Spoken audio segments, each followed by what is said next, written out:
നമസ്കാരം.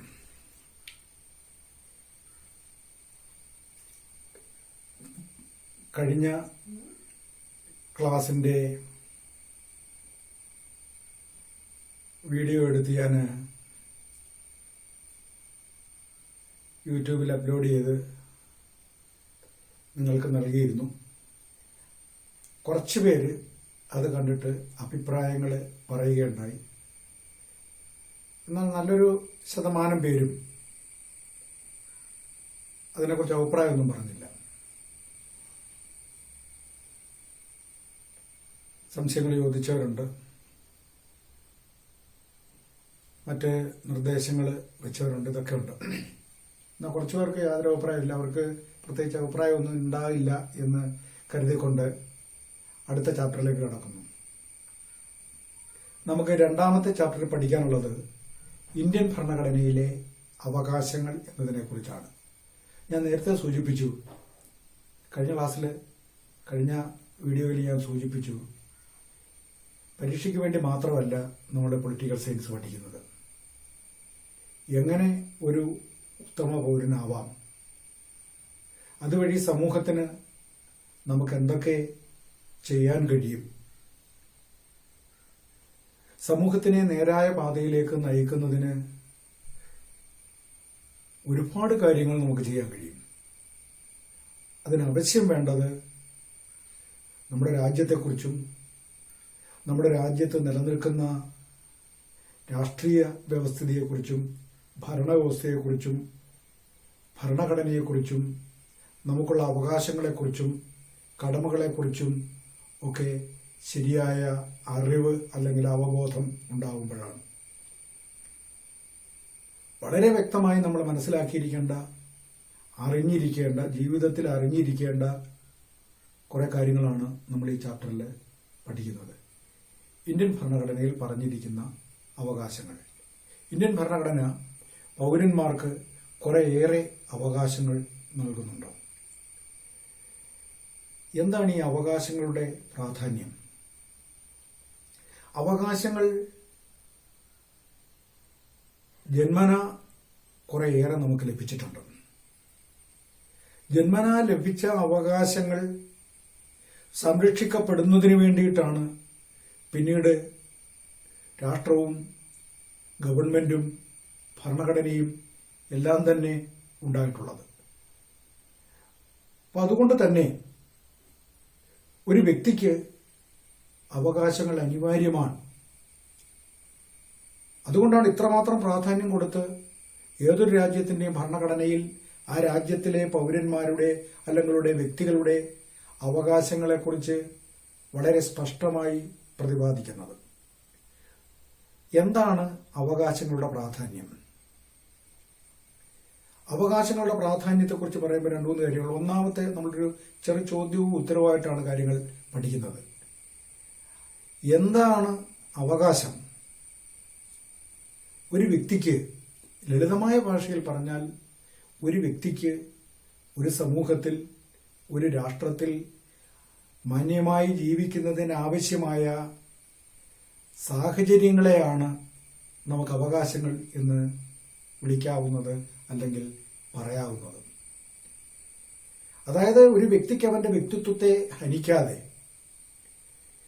വ്യക്തിത്വത്തെ അടിയറ വയ്ക്കാതെ ഒരു സമൂഹത്തിൽ, ഒരു രാഷ്ട്രത്തിൽ അധിവസിക്കുന്നതിന്, ജീവിക്കുന്നതിന് ആവശ്യമായ സാഹചര്യങ്ങളെയാണ് അവകാശങ്ങൾ എന്ന് പറയുന്നത്. അപ്പം അതുകൊണ്ട് തന്നെയാണ് അവകാശങ്ങൾക്ക് ഗവൺമെന്റ്, രാഷ്ട്രം, ഭരണഘടന ഒക്കെ പ്രാധാന്യം നൽകിയിരിക്കുന്നത്. രാഷ്ട്രം രാഷ്ട്രമായി നിലനിൽക്കണമെങ്കിൽ ആ രാഷ്ട്രത്തിലെ പൗരന്മാർക്ക് ആ രാഷ്ട്രത്തോട് കൂറുണ്ടാവണം. ഒരു രാഷ്ട്രത്തിലെ പൗരന്മാർക്ക് ആ രാഷ്ട്രത്തോട് കൂറുണ്ടാവണമെങ്കിൽ അവൻ ആ രാഷ്ട്രത്തിൽ, അവൻ ഉൾക്കൊള്ളുന്ന ആ രാഷ്ട്രത്തിലെ സമൂഹത്തിൽ അവൻ അവകാശങ്ങൾ ഉണ്ടാവണം. അവകാശങ്ങളുടെ പ്രാധാന്യമാണ് ഞാൻ പറയുന്നത്.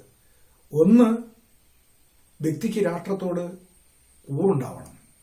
ഒരു വ്യക്തിക്ക് രാഷ്ട്രത്തോട് കൂറുണ്ടാവുന്നത് പ്രധാനമായിട്ടും അവൻ ആ രാഷ്ട്രം ഉൾക്കൊള്ളുന്ന സമൂഹത്തിൽ നിന്ന് ലഭിക്കുന്ന അവകാശങ്ങളുടെ അടിസ്ഥാനത്തിലാണ്. അപ്പോൾ വ്യക്തികൾക്ക് രാഷ്ട്രത്തോട് കൂറുണ്ടാവണമെങ്കിൽ അവന് അവകാശങ്ങൾ ലഭിക്കണം.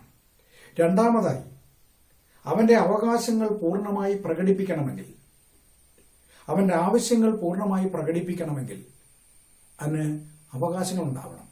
ഓരോ വ്യക്തിക്കും അവനവൻ്റെതായ ആശയങ്ങളുണ്ട്. അതാണ് ഒരു വ്യക്തിയെ മറ്റൊരു വ്യക്തിയിൽ നിന്നും വേറിട്ട് നിർത്തുന്നത്.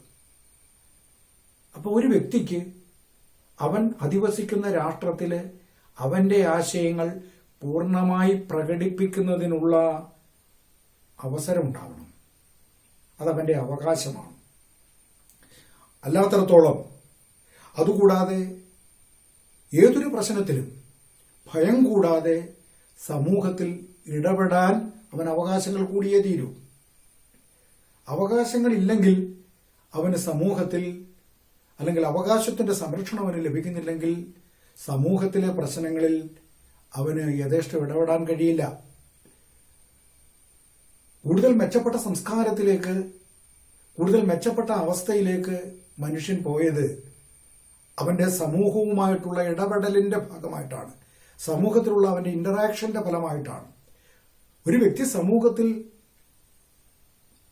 ഇടപെടുന്നത് ദോഷമുണ്ടാകും എന്ന് കാണുമ്പോൾ അവൻ ഇടപെടത്തില്ല. ഗുണപരം അവനും അവൻ ഉൾക്കൊള്ളുന്ന സമൂഹത്തിനും ഗുണപരമാകും എന്ന് കാണുമ്പോഴാണ് ഇടപെടുന്നത്. അപ്പൊ ആ ഇടപെടണമെങ്കിൽ ഭയം ഉണ്ടാവാൻ പാടില്ല. ഭയം കൂടാതെ ഏതൊരു വ്യക്തിക്കും സമൂഹത്തിലെ വിഷയങ്ങളിൽ ഇടപെടുന്നതിന് അവകാശങ്ങൾ അനിവാര്യമാണ്. ഞാൻ പറഞ്ഞു, അവകാശങ്ങൾ എന്ന് പറഞ്ഞു കഴിഞ്ഞാൽ ഒരു വ്യക്തിക്ക് അവന്റെ രാജ്യത്തോട് കൂറ് പുലർത്തണമെങ്കിൽ അവന് അവകാശം ഉണ്ടായിരിക്കണം. അവന്റെ ആശയങ്ങൾ പൂർണ്ണമായി പ്രകടിപ്പിക്കുന്നതിന് അവന് അവകാശങ്ങൾ ലഭിക്കണം. സമൂഹത്തില് ഭയം കൂടാതെ ഇടപെടുന്നതിന് അവന് അവകാശങ്ങൾ അനിവാര്യമാണ്. സംതുലനമായ ഭരണക്രമത്തിന് അവകാശങ്ങൾ അനിവാര്യമാണ്. സംതുലനം എന്താണ് എന്ന് കഴിഞ്ഞ ചാപ്റ്ററിൽ ഞാൻ പറഞ്ഞു. ഒന്നിന് മേലെ ആവാത്ത അവസ്ഥ, ഒന്നിന് മേലെ ആകാത്ത അവസ്ഥ, ഇക്വാളിറ്റി, സമത്വം. അപ്പൊ സന്തുലന ഭരണക്രമത്തിന് അവകാശങ്ങൾ ആവശ്യമാണ്. അവകാശത്തിന്റെ പ്രാധാന്യമാണ് ഞാൻ പറഞ്ഞത്. ഒരു വ്യക്തിക്ക് സമൂഹത്തിൽ അല്ലെങ്കിൽ രാഷ്ട്രത്തിൽ അവകാശങ്ങൾ നൽകേണ്ടതിന്റെ ആവശ്യകത ഈ പറഞ്ഞവയാണ്. ഒരു വ്യക്തിക്ക് അല്ലെങ്കിൽ ഒരു പൗരന് ആ രാഷ്ട്രത്തോട് കൂറുണ്ടാവണമെങ്കിൽ അവന് അവകാശങ്ങൾ ഉണ്ടാവണം. അതുപോലെ തന്നെ അവന്റെ ആശയങ്ങൾ പൂർണ്ണമായി പ്രകടിപ്പിക്കുന്നതിനുള്ള അവസരം ഉണ്ടാവണം, അതിന് അവകാശങ്ങൾ ഉണ്ടാവണം. അതുപോലെ തന്നെ ഭയം കൂടാതെ ഏതൊരു വിഷയത്തിലും സമൂഹത്തിൽ ഇടപെടുന്നതിന് അവന് അവകാശങ്ങൾ അനിവാര്യമാണ്. ഇതിലെല്ലാം ഉപരി സന്തുലനപരമായ ഭരണക്രമത്തിന് അവകാശങ്ങൾ അനിവാര്യമാണ്. ഈ പറഞ്ഞ കാര്യങ്ങളാണ് അവകാശത്തിന്റെ പ്രാധാന്യം എന്ത് എന്ന് ചോദിച്ചാൽ നമ്മൾ ഉത്തരമായിട്ട് എഴുതേണ്ടത്. ഇനി ഇത് കൂടാതെ അവകാശവുമായി ബന്ധപ്പെട്ട് ഉള്ള ഒന്നാണ് ബിൽ ഓഫ് റൈറ്റ്സ്, അവകാശ പത്രിക എന്ന് പറയുന്നത്. ബിൽ ഓഫ് റൈറ്റ്സ്, അവകാശ പത്രിക എന്ന് പറയുന്നത് ഏതൊരു ഭരണഘടനയിലും, വിശേഷിച്ച് ഇന്ത്യൻ ഭരണഘടനയിൽ ഭരണഘടന സൂചിപ്പിക്കുകയും അതോടൊപ്പം തന്നെ സംരക്ഷിക്കുകയും ചെയ്യുന്ന അവകാശങ്ങളെയാണ് അവകാശ പത്രിക അല്ലെങ്കിൽ ബിൽ ഓഫ് റൈറ്റ്സ് എന്ന് പറയുന്നത്. ഭരണഘടനയിൽ വ്യക്തമായി സൂചിപ്പിച്ചിരിക്കും. അവകാശ പത്രിക എന്ന് പറഞ്ഞാൽ ഭരണഘടനയിൽ അത് വ്യക്തമായി സൂചിപ്പിച്ചിരിക്കും. സൂചിപ്പിച്ചിരിക്കുന്നതോടൊപ്പം തന്നെ ആ പറഞ്ഞിരിക്കുന്ന അവകാശങ്ങൾ സംരക്ഷിക്കുകയും ചെയ്യും. അപ്പൊ അതിനെയാണ് അവകാശ പത്രിക എന്ന പേരിൽ അറിയപ്പെടുന്നത്. ഭരണഘടന സൂചിപ്പിക്കുകയും സംരക്ഷിക്കുകയും ചെയ്യുന്ന അവകാശങ്ങളുടെ പട്ടികയെയാണ് അവകാശ പത്രിക എന്ന് പറയുന്നത്. അടുത്ത ഒരു ചെറിയ ചോദ്യമായി നമ്മൾ ഉന്നയിക്കുന്നു, അവകാശ പത്രിക അഥവാ ബിൽ ഓഫ് റൈറ്റ്സ് എന്നാൽ എന്ത്? ഭരണഘടനയിൽ സൂചിപ്പിക്കുകയും സംരക്ഷിക്കുകയും ചെയ്യുന്ന അവകാശങ്ങളുടെ പട്ടികയെയാണ് നമ്മൾ അവകാശ പത്രിക എന്ന് പറയുന്നത്. ഇനി നമുക്ക് അവകാശങ്ങളെക്കുറിച്ച് പറയുമ്പോൾ അവകാശങ്ങൾ പലതരത്തിലുണ്ട്, പല വിധത്തിലുണ്ട്. ഇന്ത്യൻ ഭരണഘടനയിൽ പറഞ്ഞിരിക്കുന്ന അവകാശങ്ങളിൽ ആദ്യത്തേതാണ് മൗലിക അവകാശങ്ങൾ, അല്ലെങ്കിൽ ഏറ്റവും പ്രാധാന്യമുള്ളതാണ് മൗലിക അവകാശങ്ങൾ അഥവാ ഫണ്ടമെന്റൽ റൈറ്റ്സ്. ഇന്ത്യൻ ഭരണഘടനയുടെ ഏറ്റവും പ്രധാനപ്പെട്ട പ്രത്യേകതയാണ്. കഴിഞ്ഞ ചാപ്റ്ററിൽ ഞാൻ പറഞ്ഞത് ഇന്ത്യൻ ഭരണഘടന വിദേശ രാജ്യങ്ങളുടെ ഭരണഘടനയിൽ നിന്നും പല കാര്യങ്ങളും കടം കൊണ്ടിട്ടുണ്ട്. മൗലികാവകാശങ്ങൾ അല്ലെങ്കിൽ ഫണ്ടമെന്റൽ റൈറ്റ്സ് എന്ന് പറയുന്നത് നമ്മൾ അമേരിക്കൻ ഭരണഘടനയിൽ നിന്ന് ഉൾക്കൊണ്ടിട്ടുള്ളതാണ് എന്ന് കഴിഞ്ഞ ചാപ്റ്ററിൽ അല്ലെങ്കിൽ കഴിഞ്ഞ ക്ലാസ്സിൽ ഞാൻ സൂചിപ്പിക്കുകയുണ്ടായി. മൗലികാവകാശങ്ങൾ വളരെ പ്രാധാന്യം ഉള്ള ഒന്നാണ്. ഇന്ത്യൻ ഭരണഘടനയിൽ ഞാൻ പറഞ്ഞു മൗലികാവകാശങ്ങൾ ഉൾക്കൊള്ളിച്ചിരിക്കുന്നത് അമേരിക്കൻ ഭരണഘടനയിൽ നിന്നും കടം കൊണ്ടിട്ടാണ്. ഇന്ത്യൻ ഭരണഘടനയുടെ പാർട്ട് 3 ആർട്ടിക്കിൾ 12 മുതൽ 35 വരെയുള്ള ഭാഗത്താണ് മൗലികാവകാശങ്ങളെ കുറിച്ച് പറയുന്നത്. ഇന്ത്യൻ ഭരണഘടനയുടെ ഇന്ത്യൻ ഭരണഘടനയുടെ 3-ാം ഭാഗത്ത് പാർട്ട് 3ലാണ് പറഞ്ഞിരിക്കുന്നത്. 3-ാം ഭാഗത്താണ് ഇത് പറഞ്ഞേക്കുന്നത്. ആർട്ടിക്കിൾ 12 മുതൽ 35 വരെയുള്ള, അതായത് ഇന്ത്യൻ ഭരണഘടനയുടെ 3-ാം ഭാഗത്തിൽ 12 മുതൽ 35 വരെയുള്ള ആർട്ടിക്കിളുകളിലായിട്ടാണ് മൗലികാവകാശങ്ങളെ കുറിച്ച് പ്രതിപാദിക്കുന്നത്. എന്താ മൗലികാവകാശങ്ങൾ? ബാക്കിയുള്ള അവകാശങ്ങളിൽ നിന്നും മൗലികാവകാശങ്ങൾക്കുള്ള പ്രത്യേകത എന്ത്? അതായത് ഭരണഘടന ഉറപ്പു നൽകുന്നതും ജുഡീഷ്യറി സംരക്ഷിക്കുന്നതുമായ അവകാശങ്ങളെയാണ് മൗലികാവകാശങ്ങൾ എന്ന് പറയുന്നത്.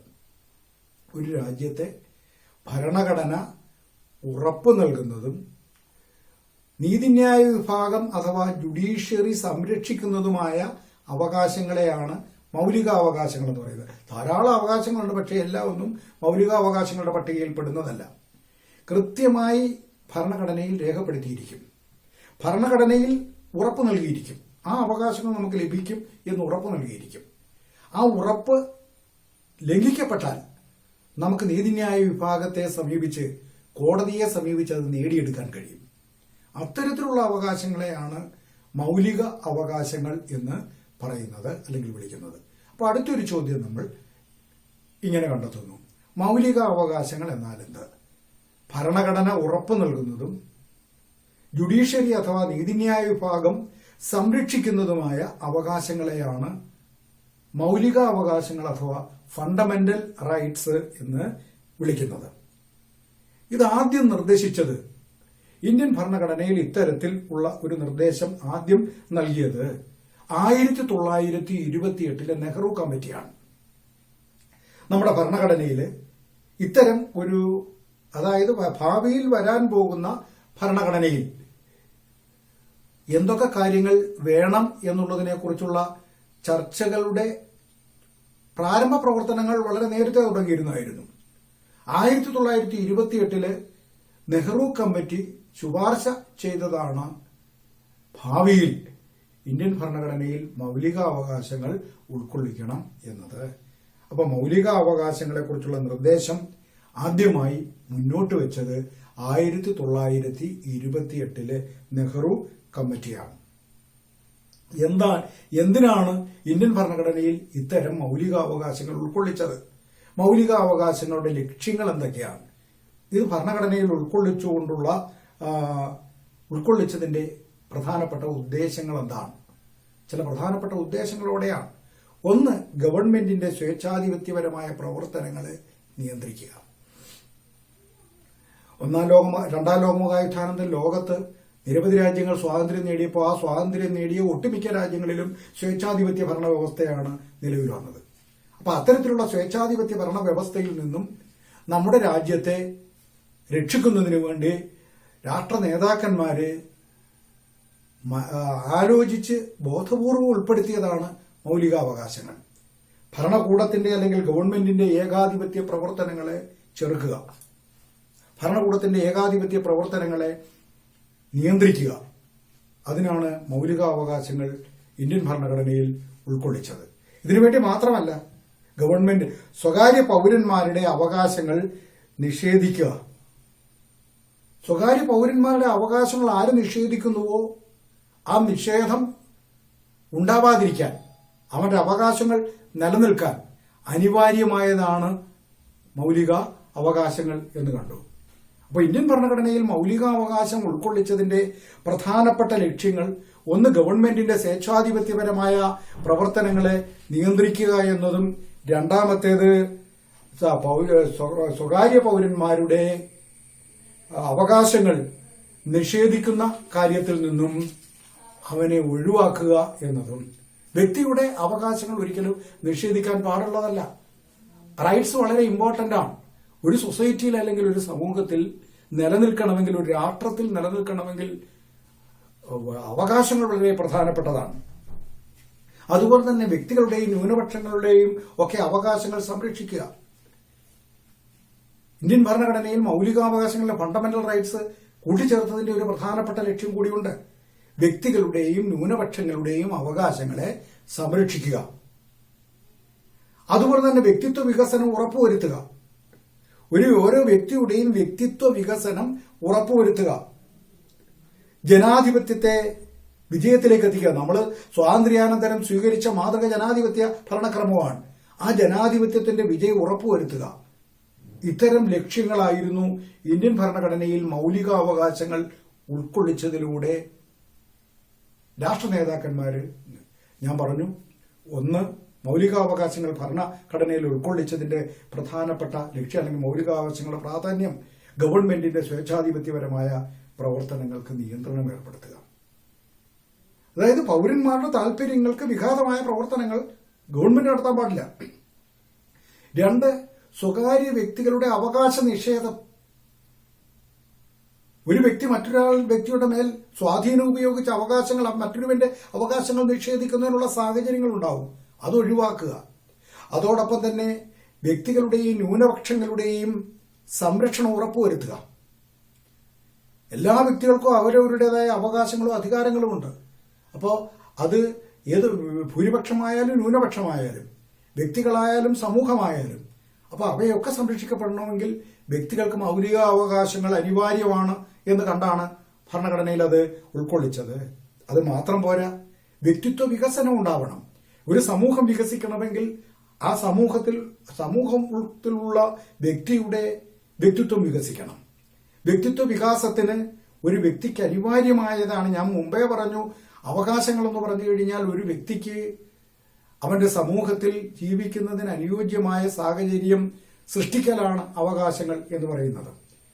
അപ്പൊ അവന്റെ വ്യക്തിത്വ വികാസത്തിന് അവകാശങ്ങൾ അനിവാര്യമാണ്. അടിസ്ഥാനപരമായ അവകാശങ്ങൾ അനിവാര്യമാണ്. അതിലെല്ലാം ഉപരി നമ്മുടെ രാജ്യത്ത് പരീക്ഷിക്കപ്പെടാൻ പോകുന്ന നമ്മൾ അവകാശപ്പെട്ട ജനാധിപത്യ ഭരണക്രമത്തിന്റെ വിജയത്തിന് വ്യക്തികൾക്ക് അടിസ്ഥാനപരമായ ഈ അവകാശങ്ങൾ നൽകേണ്ടതെന്ന് വെച്ചാൽ മൌലികാവകാശങ്ങൾ നൽകേണ്ടത് അനിവാര്യമായ കാര്യമായിരുന്നു. ഇന്ത്യൻ ഭരണഘടനയിൽ 6 മൌലികാവകാശങ്ങളെ കുറിച്ചാണ് പറയുന്നത്. തുടക്കത്തിൽ 7 ഉണ്ടായിരുന്നു. There were 7 fundamental rights. But later one fundamental right was removed from the constitution. That was right to property. തുടക്കത്തിൽ 7 മൌലികാവകാശങ്ങളാണ് ഉണ്ടായിരുന്നത്. ആ 7 മൌലികാവകാശങ്ങൾ, ഒരു മൌലികാവകാശം ഭരണഘടനയിൽ നിന്നും ഭേദഗതിയിലൂടെ എടുത്തു കളഞ്ഞു. അത് സ്വകാര്യ സ്വത്തിനുള്ള അവകാശം, സ്വത്ത് സമ്പാദിക്കാനുള്ള അവകാശം, സ്വകാര്യ സ്വത്തിനുള്ള അവകാശം. The remaining fundamental rights R 6 in number. അവശേഷിക്കുന്ന മൌലികാവകാശങ്ങൾ 6 എണ്ണമാണ്. ആ മൌലിക അവകാശങ്ങൾ യഥാക്രമം right to equality, right to liberty, right against exploitation, right to religion, cultural and educational rights and right to constitutional remedies. ഇങ്ങനെ 6 മൗലിക. There are 6 fundamental rights. They are right to equality, right to liberty, or right to freedom, right to religion, right against exploitation, cultural and educational rights, and right to constitutional remedies. അതായത് സമത്വത്തിനുള്ള അവകാശം, സ്വാതന്ത്ര്യത്തിനുള്ള അവകാശം, ചൂഷണത്തിനെതിരായ അവകാശം, മതസ്വാതന്ത്ര്യത്തിനുള്ള അവകാശം, സാംസ്കാരികവും വിദ്യാഭ്യാസപരവുമായ അവകാശം, ഭരണഘടനാപരമായ പ്രതിവിധി തേടുവാനുള്ള അവകാശം. ഇങ്ങനെ 6 മൗലികാവകാശങ്ങളാണ് ഇന്ത്യൻ ഭരണഘടനയിൽ ഉൾക്കൊള്ളിച്ചിട്ടുള്ളത്. ഇന്ത്യൻ ഭരണഘടനയിൽ 3-ാം ഭാഗത്ത് പാർട്ട് 3 ഇത് പറയുന്നത്.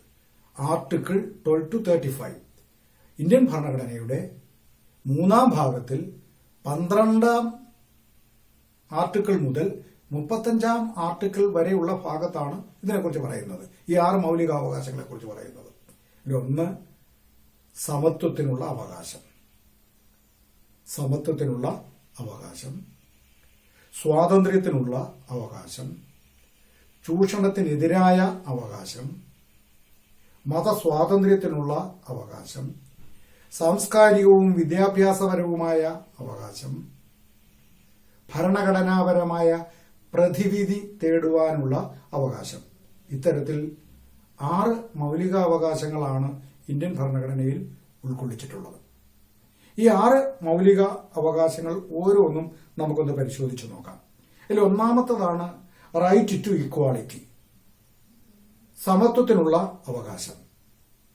ഭരണഘടനയിൽ 3ാം പാർട്ടിൽ 14 മുതൽ 18 വരെയുള്ള ആർട്ടിക്കിളുകളിലാണ് റൈറ്റ് ടു ഇക്വാളിറ്റി, സമത്വത്തിനുള്ള അവകാശം എന്നത് ഇന്ത്യൻ ഭരണഘടനയിലെ 14 മുതൽ 18 വരെയുള്ള വകുപ്പുകളിലാണ് ഇത്തരത്തിൽ സമത്വത്തിനുള്ള അവകാശത്തെക്കുറിച്ച് പ്രതിപാദിക്കുന്നത്. സമത്വത്തിനുള്ള അവകാശം ഏറ്റവും പ്രധാനപ്പെട്ടത്. Without which all other rights are meaningless. Without this right to equality, all other rights are meaningless. ഈ ഒരു അവകാശം ഇല്ലെങ്കിൽ ബാക്കി നമുക്ക് ഉള്ള അവകാശങ്ങളൊക്കെ അർത്ഥശൂന്യമാണ്. അപ്പോൾ അവകാശങ്ങളിൽ ഏറ്റവും പ്രധാനപ്പെട്ടതാണ് റൈറ്റ് ടു ഇക്വാളിറ്റി, സമത്വത്തിനുള്ള അവകാശം, ഇക്വാളിറ്റിക്കുള്ള അവകാശം. അതായത് നിയമത്തിന്റെ മുന്നിൽ സമത്വം എന്നർത്ഥം. എല്ലാവരും നിയമത്തിന്റെ മുന്നിൽ സമന്മാരാണ്. All are equal in the eyes of law. അവിടെ വ്യത്യാസമില്ല. നിയമത്തിന്റെ മുന്നിൽ എല്ലാവർക്കും സമത്വമെന്നും നിയമം മുഖേന തുല്യ സംരക്ഷണം എന്നും പ്രത്യേക പരിഗണന ആർക്കും ഇല്ല എന്നർത്ഥം. നിയമത്തിന്റെ മുന്നിൽ എല്ലാവരും, റൈറ്റ് ടു ഇക്വാളിറ്റി എന്ന് വെച്ചാൽ ഇന്ത്യൻ ഭരണഘടന ഉദ്ദേശിക്കുന്നത് നിയമത്തിന്റെ മുന്നിലെ സമത്വമാണ്. നിയമം മുഖേനയുള്ള തുല്യ സംരക്ഷണം, എല്ലാവരെയും ഒന്നുപോലെ സംരക്ഷിക്കുന്നു എന്നതാണ് അതുകൊണ്ട് അർത്ഥമാക്കുന്നത്. അതോടൊപ്പം തന്നെ വിവേചനത്തിൽ നിന്നുള്ള സംരക്ഷണം, ഏതെങ്കിലും അർത്ഥത്തിലുള്ള ഏതെങ്കിലും തരത്തിലുള്ള വിവേചനത്തിൽ നിന്നും ഒഴിവാക്കി നിർത്തുന്ന അവസ്ഥ, അവസര സമത്വം. ശരിക്കും പറഞ്ഞു കഴിഞ്ഞാൽ ഇന്ത്യൻ ഭരണഘടന പറയുന്ന സമത്വം എന്ന് പറയുന്നത് അവസര സമത്വം, ഈക്വൽ ഓപ്പർച്യൂണിറ്റി. ഈക്വൽ ഓപ്പർച്യൂണിറ്റി, അവസര സമത്വം, എല്ലാവർക്കും തുല്യ അവസരം നൽകലെന്നാണ്.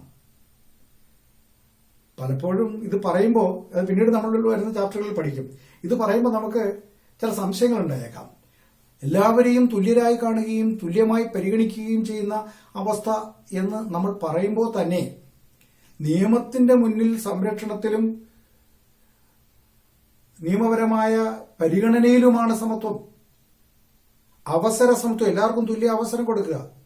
ഫോർ എക്സാമ്പിൾ, +2 സയൻസ് എടുത്ത് പാസ്സാകുന്ന മുഴുവൻ കുട്ടികൾക്ക് MBBSന് ഗവൺമെന്റ് മെഡിക്കൽ കോളേജുകളിൽ അഡ്മിഷൻ കൊടുക്കുന്നില്ല. അപ്പൊ അവിടെ അവസര സമത്വമാണോ എന്ന് ചോദിക്കും. സമത്വമാണോ എന്ന് ചോദിക്കും.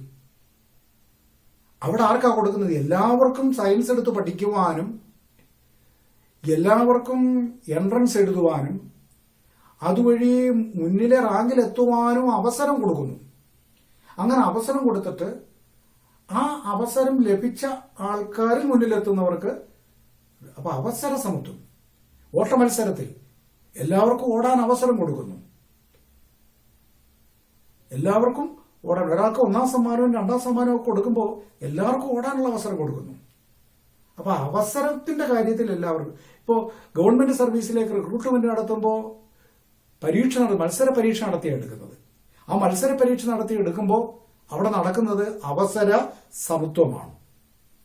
അതുപോലെ തന്നെ അയിത്ത നിർമ്മാർജ്ജനം, സമത്വം ഒഴിവാക്കുന്ന ഒരു പ്രധാനപ്പെട്ട, ഇല്ലാതാക്കുന്ന ഒരു പ്രധാനപ്പെട്ട ഘടകമാണ് അയിത്തം, തൊട്ടുകൂടായ്മ, ഭ്രഷ്ട് കൽപ്പിച്ച് മാറ്റി നിർത്തുന്ന രീതി. അയിത്ത നിർമ്മാർജ്ജനം ഈ മൗലിക അവകാശത്തിലൂടെ ഭരണഘടന വ്യവസ്ഥ ചെയ്യുന്നു. അപ്പൊ ചുരുക്കി പറഞ്ഞാൽ നിയമത്തിന്റെ മുന്നിലുള്ള സമത്വം അല്ലെ, നിയമത്തിന്റെ മുന്നിലുള്ള സമത്വം, അതോടൊപ്പം തന്നെ നിയമപരമായ തുല്യ സംരക്ഷണം എന്ന് പറയുന്നത് ഇന്ത്യൻ ഭരണഘടനയുടെ പാർട്ട് 3 14 വകുപ്പിലാണ് ഉൾക്കൊള്ളിച്ചിരിക്കുന്നത്. നമ്മളിത് ബ്രിട്ടീഷ് പൊതുനിയമത്തിൽ നിന്നും കടമെടുത്തതാണ്. അതായത് നിയമത്തിന്റെ മുന്നിൽ എല്ലാവരും സമന്മാരാണ്. All are equal in the eyes of law, rule of law. അവിടെ വേറൊരു വ്യത്യാസവും ഇല്ല, എല്ലാവരെയും തുല്യരായി പരിഗണിക്കുന്നു. ഞാനൊരു തെറ്റ് ചെയ്താലും എന്നെക്കാൾ ഉയർന്ന പൊസിഷനിലുള്ള വേറൊരാൾ തെറ്റ് ചെയ്താലും ഒരേപോലെ പരിഗണിക്കുന്നു. നിയമത്തിന്റെ മുന്നിൽ എല്ലാവരെയും തുല്യരായി പരിഗണിക്കുന്ന അവസ്ഥ, നിയമപരമായി എല്ലാവരെയും ഒന്നുപോലെ കാണുന്ന അവസ്ഥ, റൂൾ ഓഫ് ലോ, നിയമത്തിന്റെ മുന്നിലെ സമത്വം, ഇത് നമ്മൾ ബ്രിട്ടീഷ് കോൺസ്റ്റിറ്റ്യൂഷനിൽ നിന്നും അല്ലെങ്കിൽ ബ്രിട്ടന്റെ ഭരണഘടനയിൽ നിന്നും കടമെടുത്തതാണ്. അതുപോലെ തന്നെ നിയമത്തിന്റെ തുല്യമായ സംരക്ഷണം, നിയമത്തിന്റെ മുന്നിൽ എല്ലാവരെയും തുല്യമായി സംരക്ഷിക്കുന്നു. നിയമം എല്ലാവരെയും തുല്യമായി സംരക്ഷിക്കുന്നു. ഇത് നമ്മൾ അമേരിക്കൻ ഭരണഘടനയിൽ നിന്നും കടമെടുത്തതാണ്. നിയമത്തിന്റെ മുന്നിലുള്ള തുല്യ പരിരക്ഷ എന്നത് നമ്മൾ അമേരിക്കയുടെ ഭരണഘടനയിൽ നിന്നും കടമെടുത്തതാണ്. വിവേചനത്തിൽ നിന്നുള്ള സംരക്ഷണം 15ാമത്തെ വകുപ്പിലാണ് പറയുന്നത്. നിയമത്തിന്റെ മുന്നിലെ സമത്വവും നിയമത്തിന്റെ തുല്യ സംരക്ഷണവും 14ാമത്തെ വകുപ്പിൽ പറയുമ്പോൾ 15ാമത്തെ വകുപ്പിൽ പറയുന്നത് വിവേചനത്തിൽ നിന്നുള്ള സംരക്ഷണത്തെക്കുറിച്ചാണ്. എന്താ വിവേചനത്തിൽ നിന്നുള്ള സംരക്ഷണം എന്ന് പറയുന്നത്? ഇന്ത്യൻ ഭരണഘടന പറയുന്നതനുസരിച്ച്, ഈ അവകാശം അനുസരിച്ച് ജാതി, മത, വർഗ, വർണ്ണ, ലിംഗ, പ്രാദേശിക, ഭാഷ വ്യത്യാസങ്ങൾ പരിഗണിക്കത്തില്ല. ഇവിടെ ജാതി നോക്കുന്നില്ല. നീ ഇന്ന മതക്കാരനാണെന്ന് വേർതിരിവില്ല. ഇന്ത്യൻ ഭരണഘടനയുടെ 1ാമത്തെ മൗലിക അവകാശത്തിലെ പ്രധാനപ്പെട്ട അവകാശമാണിത്. ജാതിപരമായി ഒരു വേറുകൃത്യവുമില്ല, പാടില്ല. മതപരമായ വേറുകൃത്യം പാടില്ല. ഭാഷാപരമായ വേറുകൃത്യം പാടില്ല. അവസരങ്ങൾ നൽകുമ്പോൾ, അവകാശങ്ങൾ നൽകുമ്പോൾ എല്ലാവർക്കും ഒരേപോലെയുള്ള അവസരങ്ങൾ നൽകണം. ഇന്ന പ്രദേശത്തുകാരനെന്ന്, രാജ്യത്തിന്റെ ഇന്ന ഭാഗത്തു നിന്ന് വന്നവനെന്ന് വ്യത്യാസം പാടില്ല. അപ്പൊ ജാതി, മത, വർഗ, വർണ്ണ, ലിംഗ വ്യത്യാസമില്ലാതെ, പ്രാദേശിക ഭാഷാ വ്യത്യാസങ്ങളില്ലാതെ എല്ലാവരെയും ഒന്നുപോലെ അവകാശങ്ങളുടെ കാര്യത്തിൽ പരിഗണിക്കുന്നു, ഒരു വിവേചനവും ഇല്ലാതെ. ഈ ആശയം നമ്മൾ കടം കൊണ്ടത് ഗാന്ധിജിയുടെ സാമൂഹ്യ സമത്വ സിദ്ധാന്തത്തിൽ നിന്നാണ്. ഗാന്ധിജി അതിനു വേണ്ടിയിട്ടാണ് നിലകൊണ്ടത്. സാമൂഹിക സമത്വം, ഗാന്ധിജിയുടെ സോഷ്യൽ ഇക്വാളിറ്റി, എങ്കിലേ സമൂഹത്തിൽ സമത്വം ഉണ്ടാവുകയുള്ളൂ. ഒരു വേറുകൃത്യവുമില്ലാതെ എല്ലാവരെയും തുല്യരായി പരിഗണിക്കുമ്പോഴാണ് സമൂഹത്തിൽ സമത്വം ഉണ്ടാകുന്നത്.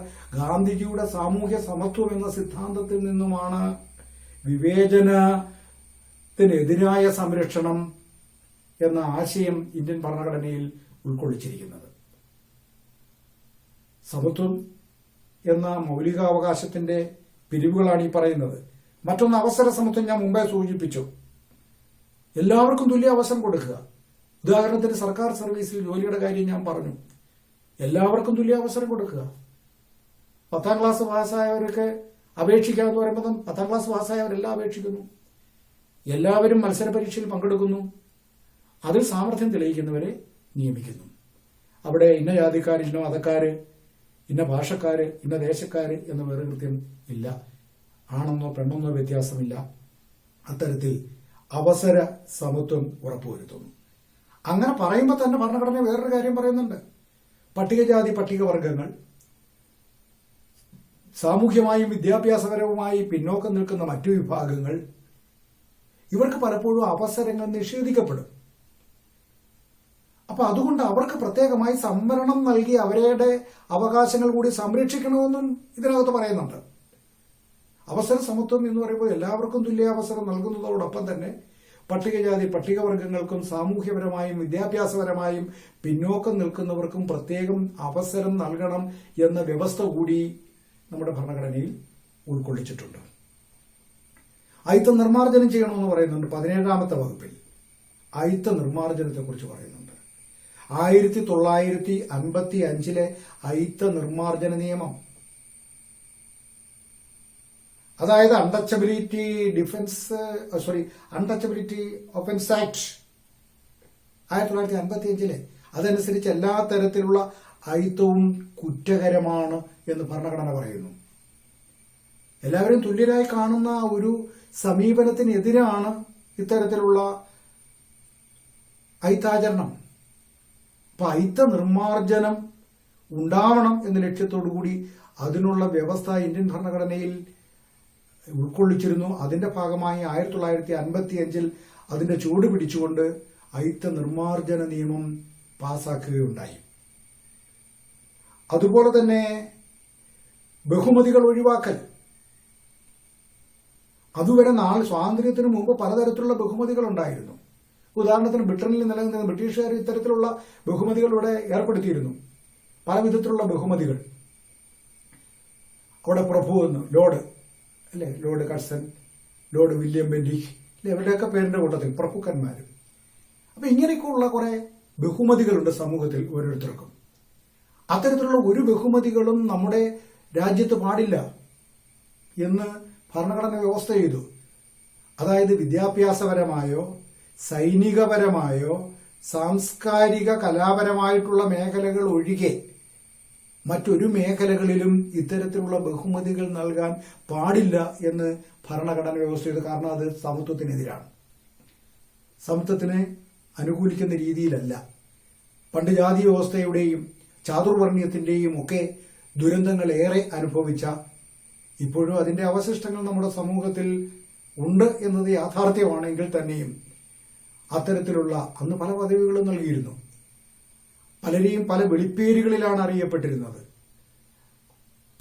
പ്രഭുക്കന്മാരും അതുപോലെയുള്ള സമൂഹത്തിലെ ഉയർന്ന തട്ടിലുള്ള ആൾക്കാരും ഒക്കെ അവർക്ക് ഇഷ്ടമുള്ളവർക്കൊക്കെ ചില പ്രത്യേക പദവികൾ നൽകുന്ന രീതി ഉണ്ടായിരുന്നു. അത്തരത്തിലുള്ള ബഹുമതികളും പദവികളും എല്ലാം നിർത്തലാക്കണമെന്ന് ഭരണഘടന വ്യവസ്ഥ ചെയ്തു, വളരെ വ്യക്തമായി. അപ്പൊ ഇത്രയുമാണ് സമത്വത്തിനുള്ള അവകാശത്തിൽ നമുക്ക് പറയാനുള്ളത്. അടുത്തത് സ്വാതന്ത്ര്യത്തിനുള്ള അവകാശം, റൈറ്റ് ടു ലിബർട്ടി, സ്വാതന്ത്ര്യത്തിനുള്ള അവകാശം. എന്താ സ്വാതന്ത്ര്യം അഥവാ ലിബർട്ടി എന്ന് പറഞ്ഞാൽ? ഒരു പക്ഷേ ലൈവ് ക്ലാസ് ഞാൻ ക്ലാസ് എടുക്കുകയായിരുന്നെങ്കിൽ ഇതിന്റെ ഉത്തരവൊക്കെ വളരെ കൗതുകരമായിരുന്നു. ഞാൻ ക്ലാസ്സിൽ ചോദിക്കും, എന്താണ് സ്വാതന്ത്ര്യം എന്നതുകൊണ്ട് നിങ്ങൾ അർത്ഥമാക്കുന്നത്? അപ്പോൾ ഓരോരുത്തരുടേതായ ആശയങ്ങൾ പറയും. ആ ആശയത്തിൽ നമുക്കൊരു കൺക്ലൂഷനിലേക്ക് എത്തിച്ചേരുന്ന ഒരു രീതി ഉണ്ടായിരുന്നു.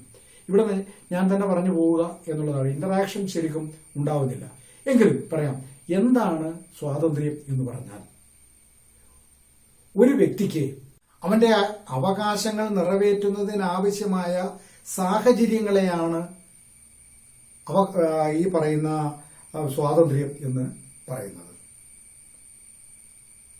ഇപ്പൊ എന്നിലെ ആശയങ്ങൾ, ചിന്താഗതികൾ, പ്രവൃത്തികൾ അത് മറ്റുള്ളവരുടെ സർഗശേഷിയെയോ പ്രവർത്തനങ്ങളെയോ തടസ്സപ്പെടുത്താതെ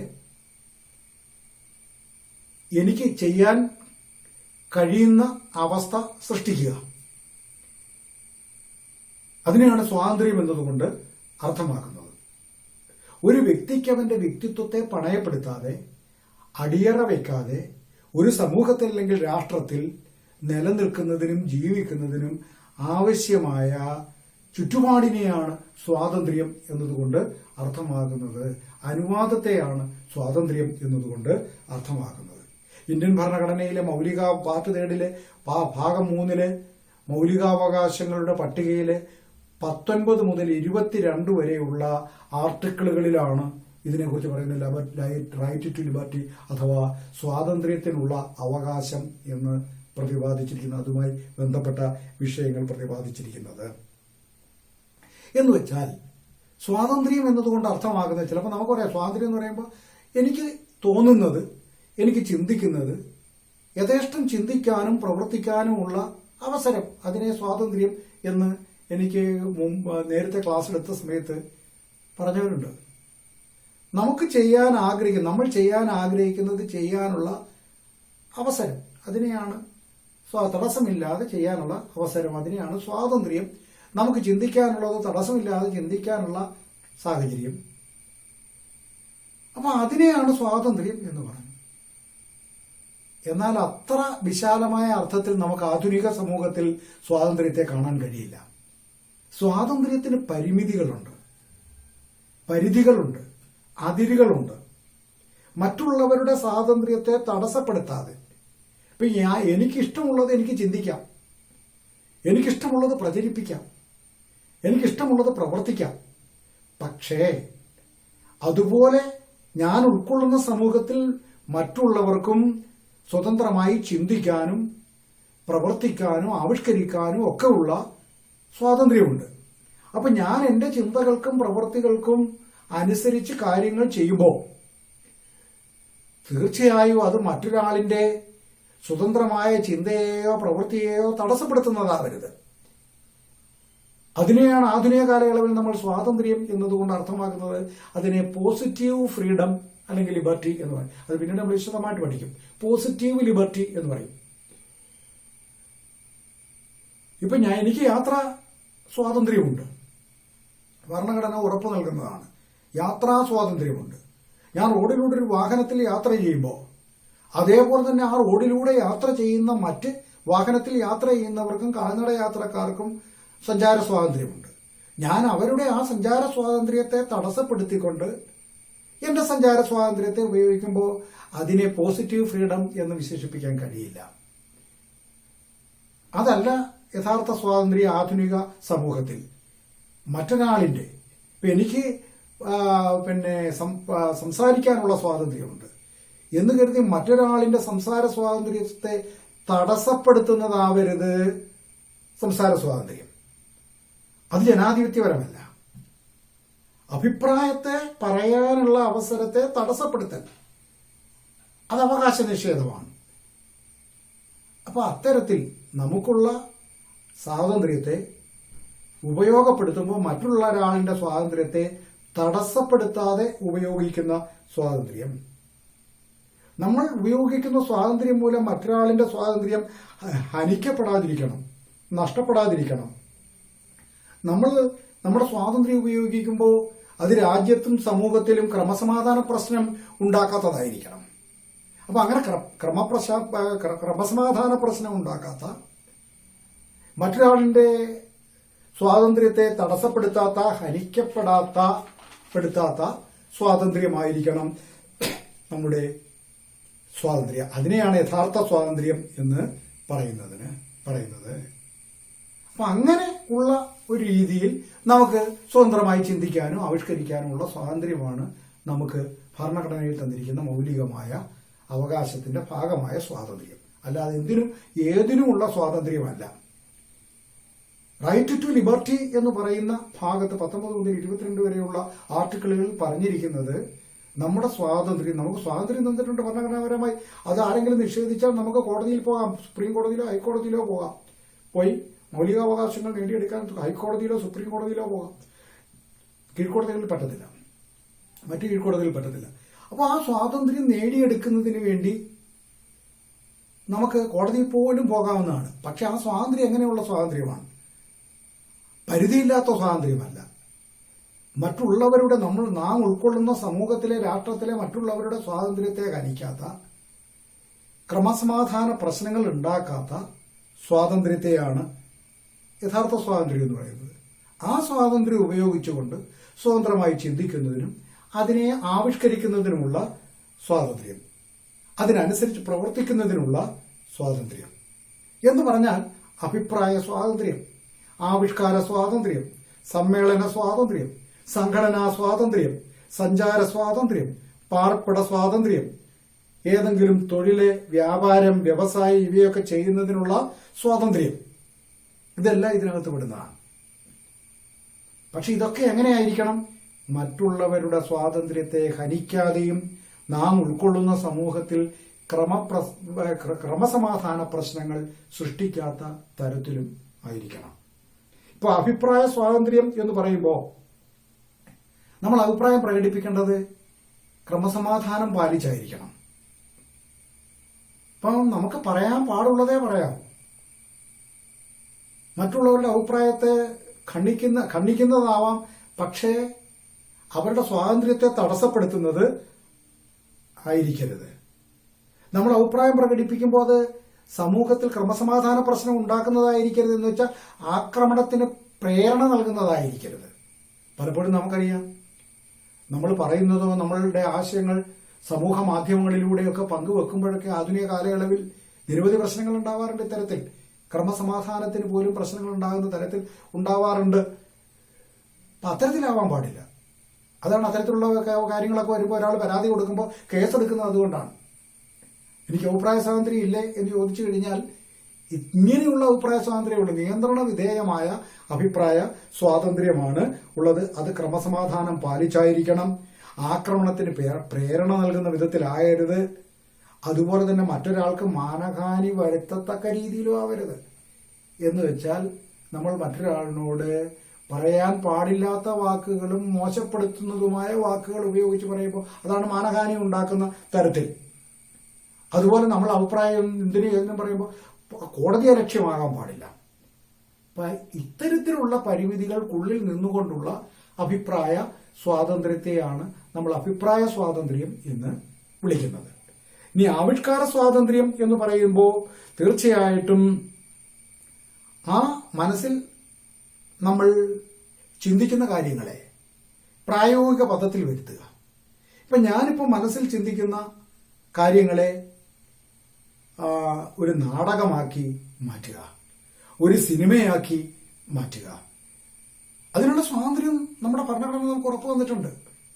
എൻ്റെ ആശയങ്ങളെ അത് ജനങ്ങളുടെ മുൻപാകെ ദൃശ്യവൽക്കരിക്കുന്ന തരത്തിൽ എത്തിക്കുന്നതിനുള്ള സ്വാതന്ത്ര്യം.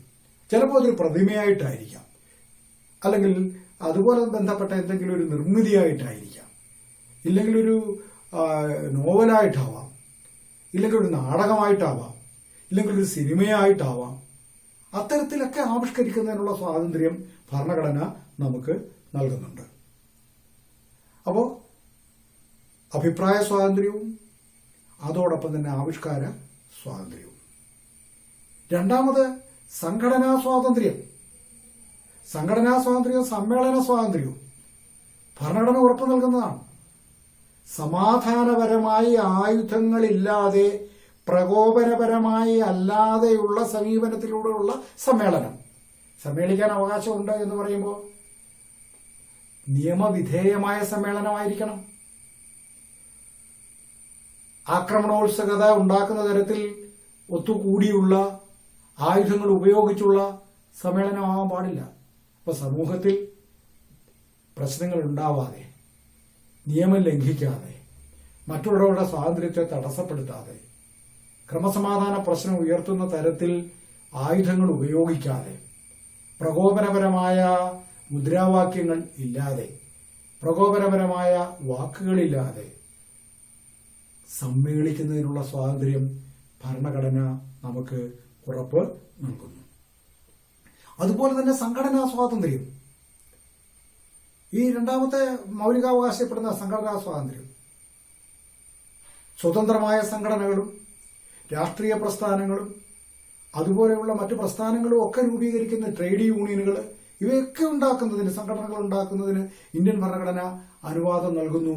എങ്ങനെയുള്ളതൊഴിച്ച് ദേശദ്രോഹപരമായിട്ടുള്ള, ദേശവിരുദ്ധമായിട്ടുള്ള, നിയമവിരുദ്ധമായിട്ടുള്ള ഒഴിച്ചുള്ള സംഘടനകൾ രൂപീകരിക്കുന്നതിന് ഭരണഘടന യഥേഷ്ടം അംഗീകാരം നൽകിയിട്ടുണ്ട്. അതുകൊണ്ടാണ് നമ്മുടെ രാജ്യത്ത്, നമ്മുടെ ചുറ്റുപാട് നോക്കിയാൽ എത്രയോ ക്ലബ്ബുകളുണ്ട്, എത്രയോ രാഷ്ട്രീയ കക്ഷികളുണ്ട്, എത്രയോ ട്രേഡ് യൂണിയനുകളുണ്ട്. അപ്പം അങ്ങനെയുള്ള എത്രയോ സമ്മർദ്ദ ഗ്രൂപ്പുകളുണ്ട്.